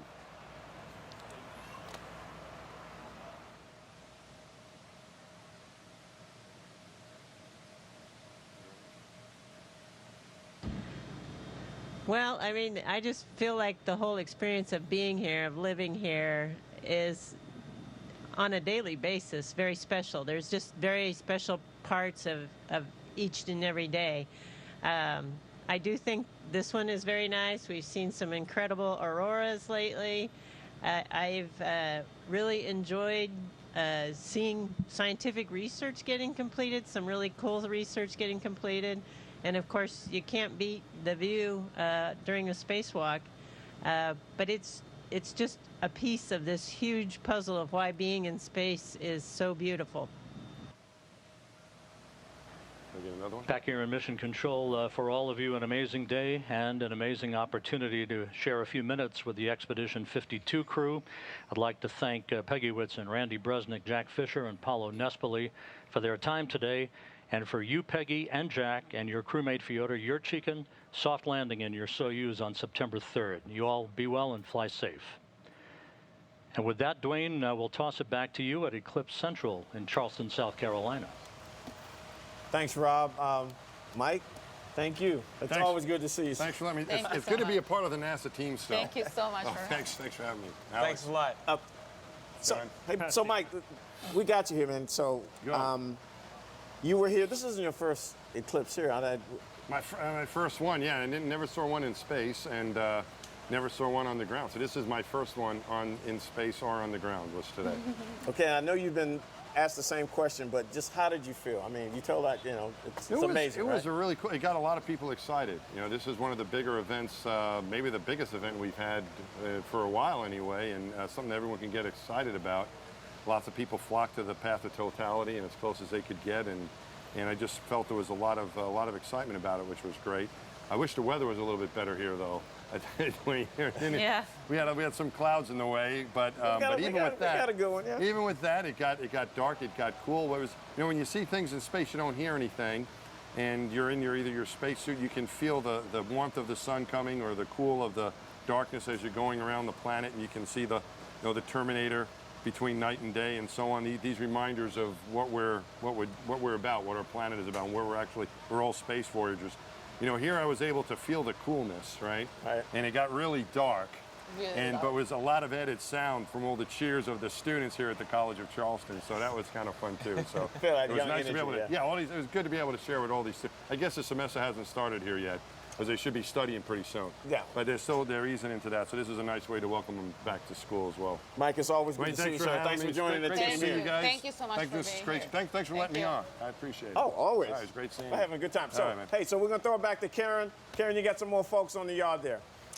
Yes, I do. I've got John Hakala, who is a professor of physics and astronomy at the College of Charleston. Hello, John. Hi, nice to see you. Tell me, is this your first eclipse? This is my third totality. I saw one in 1972 in the Gaspé Peninsula in Canada and one off the coast of Africa in 1973. Have you ever done any science during an eclipse, or you're mostly an eclipse watcher? I'm mostly an eclipse watcher. I was relatively young, but those two eclipses were what got me into astronomy. Fantastic. Tell me a little bit about what you did to prepare today for this eclipse with the students. Well, we had tremendous support from the faculty and staff at the College of Charleston, who put together an event around the eclipse and tied it in with our convocation. So this morning we had a convocation event where we introduced the students, and they're kicking off their 4 years in college with the eclipse. It's probably one of the best ways to, I mean, if there's ever a sign of things to come, this is probably it. And I saw you out there with some telescopes today. Were people looking through them? We tried to set those up. I'm not sure how successful they were because of the cloud cover, but we were able to use some indirect pinhole methods, and I walked around one of these devices to students around the yard here, and they seem to enjoy it quite a bit. It's nice when you hear them say, "Cool, can I take a picture?" You know, it's So life has changed. Can we do a tweet of you and your telescope? Tell me a little more about that with your students. So were there any of your older students who you knew were out here today, who you knew were excited, and what was their experience like? So most of our advanced students were working with faculty members from the department, and they went to different sites and locations around the city and the county. So they were covering city parks, state parks, pretty much anywhere that they could get a location. I think we had 16 different sites. So we took the distributed approach. And in fact, I'm here almost by default because everyone else had chosen a place to go. And when the college decided to make a big deal about it, I thought, okay, well, I guess I can suffer and be a good sport. And just to show you what being a good sport means, I had to wear this hat. You look fantastic. No, it's great. So tell me, what was the craziest question you got that somebody asked you about the eclipse? So I wouldn't say that it's the craziest thing that I got asked, but I know that a few of the staff folks were telling me that because this coincided with the move-in day, apparently we had some parents who were frustrated with the fact that they were trying to move their kids in, but they had no hotels to stay in because everything was packed. And so they asked some of the staff if they could move the time of the eclipse. Well, it happened whether or not we wanted it, but I have to agree it's been hard finding a place to stay. I'm sure that Charleston and the college will be happy as things calm down, you get into your year. Tell me just a little bit more. Do you have plans for taking this eclipse into the classroom? I'm curious about whether you think this will kindle excitement for people, maybe get a few new science students. Absolutely. I mean, I think this is, there are very few opportunities that we have where science comes to the public like this event, and I think NASA's done a tremendous job of advertising this across the country. But as far as it goes here, I mean, we have the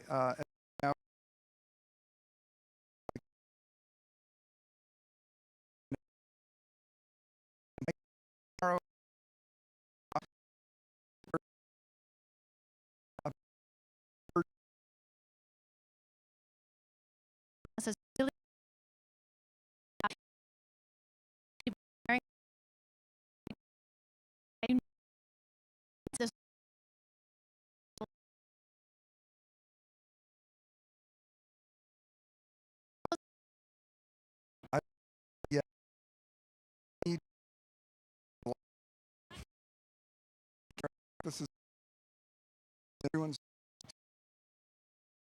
reach.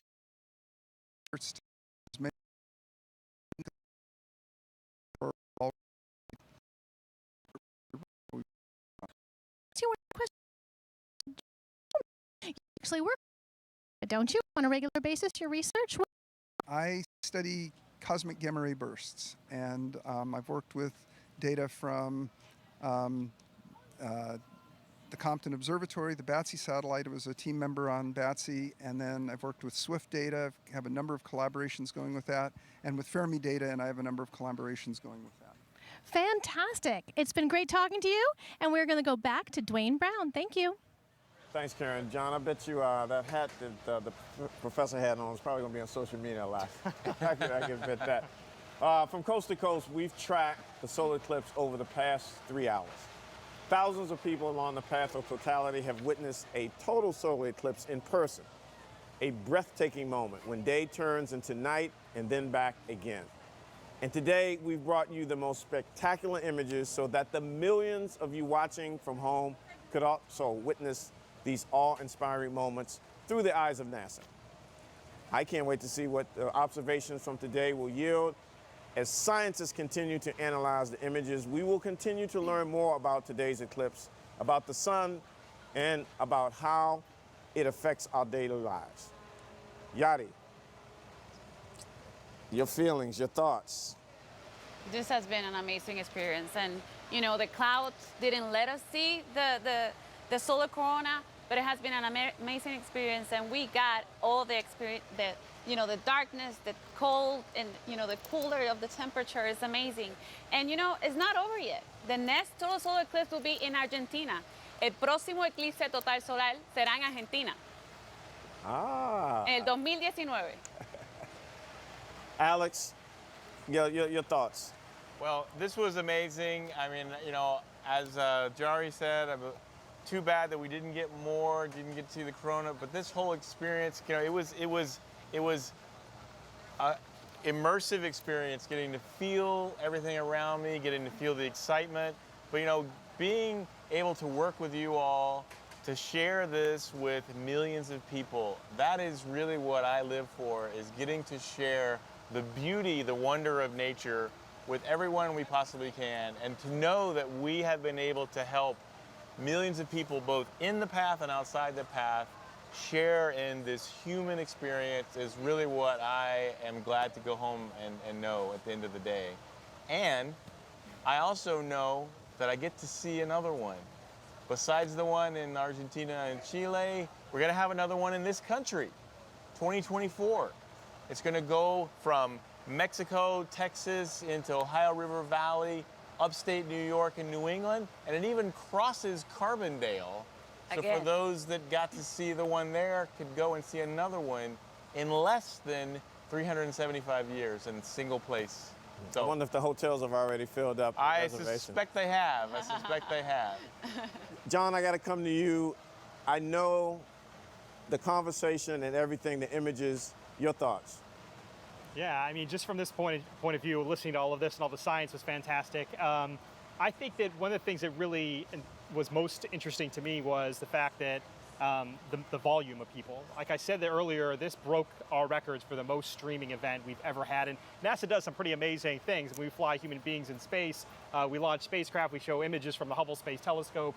We're doing all kinds of developmental work. It's just there's constantly awesome programming from NASA out of this world, so to speak. And so for this event to eclipse, pun intended, everything else we've done is pretty spectacular. I actually have a couple cool photos I wouldn't mind showing real fast if we have a second. Sure. If you could pull those up. This one right here is from the space station from Paolo Nespoli. He posted this on his Twitter account. Pretty freaking cool, I think. This you can see the darkness of the moon shadow across the planet. And just one more photo I want to show you. This is just a fun one of from New York City Times Square. This broadcast was all over the country. People were texting me and say, "Hey, I see you on TV." I'm showing it to my kids in their classroom, and so it wasn't just us. It wasn't just the people viewing it online, the masses of people, but there was also classrooms who were broadcasting it across the country. So hopefully we've reached a lot of kids and inspired them about space exploration. That's what it's about, inspiring the next generation. Wow, what a day. We truly want to thank the wonderful city of Charleston, and especially the College of Charleston, for hosting NASA Eclipse Central. This program simply could not have been done without the invaluable work and coordination from our NASA TV crew, NASA centers, science organizations, partners and stakeholders, and many more, really too numerous to name. But you know who you are. and thank you. And finally, I want to thank you, the public, the audience watching this program across the nation, staying with us. We brought it to you. Thank you for your support, your questions, your pictures, your thoughts. Also, helping bring the Eclipse to the nation. And of course, Dottie, Alex, John, Sean, Karen, what a day. What a day. An amazing day. And 2024? 2024. Be there. Are we going to be there again? Yes. Can I hang out with you guys again? Yes, let's do this again. All right, Absolutely. we'll see you guys in 2024. Thank you for watching NASA TV, where through the eyes of NASA, you've experienced Eclipse 2017. Please go to the NASA websites. The story does not end here. The story does not end here. Many more images and science data will be coming out over the next several days. They will be awesome too. So stay tuned and visit our website and social media accounts. Hanging out with John. I'm Dwayne Brown for the team here. Charleston signing off on NASA Eclipse Central. Thanks for watching.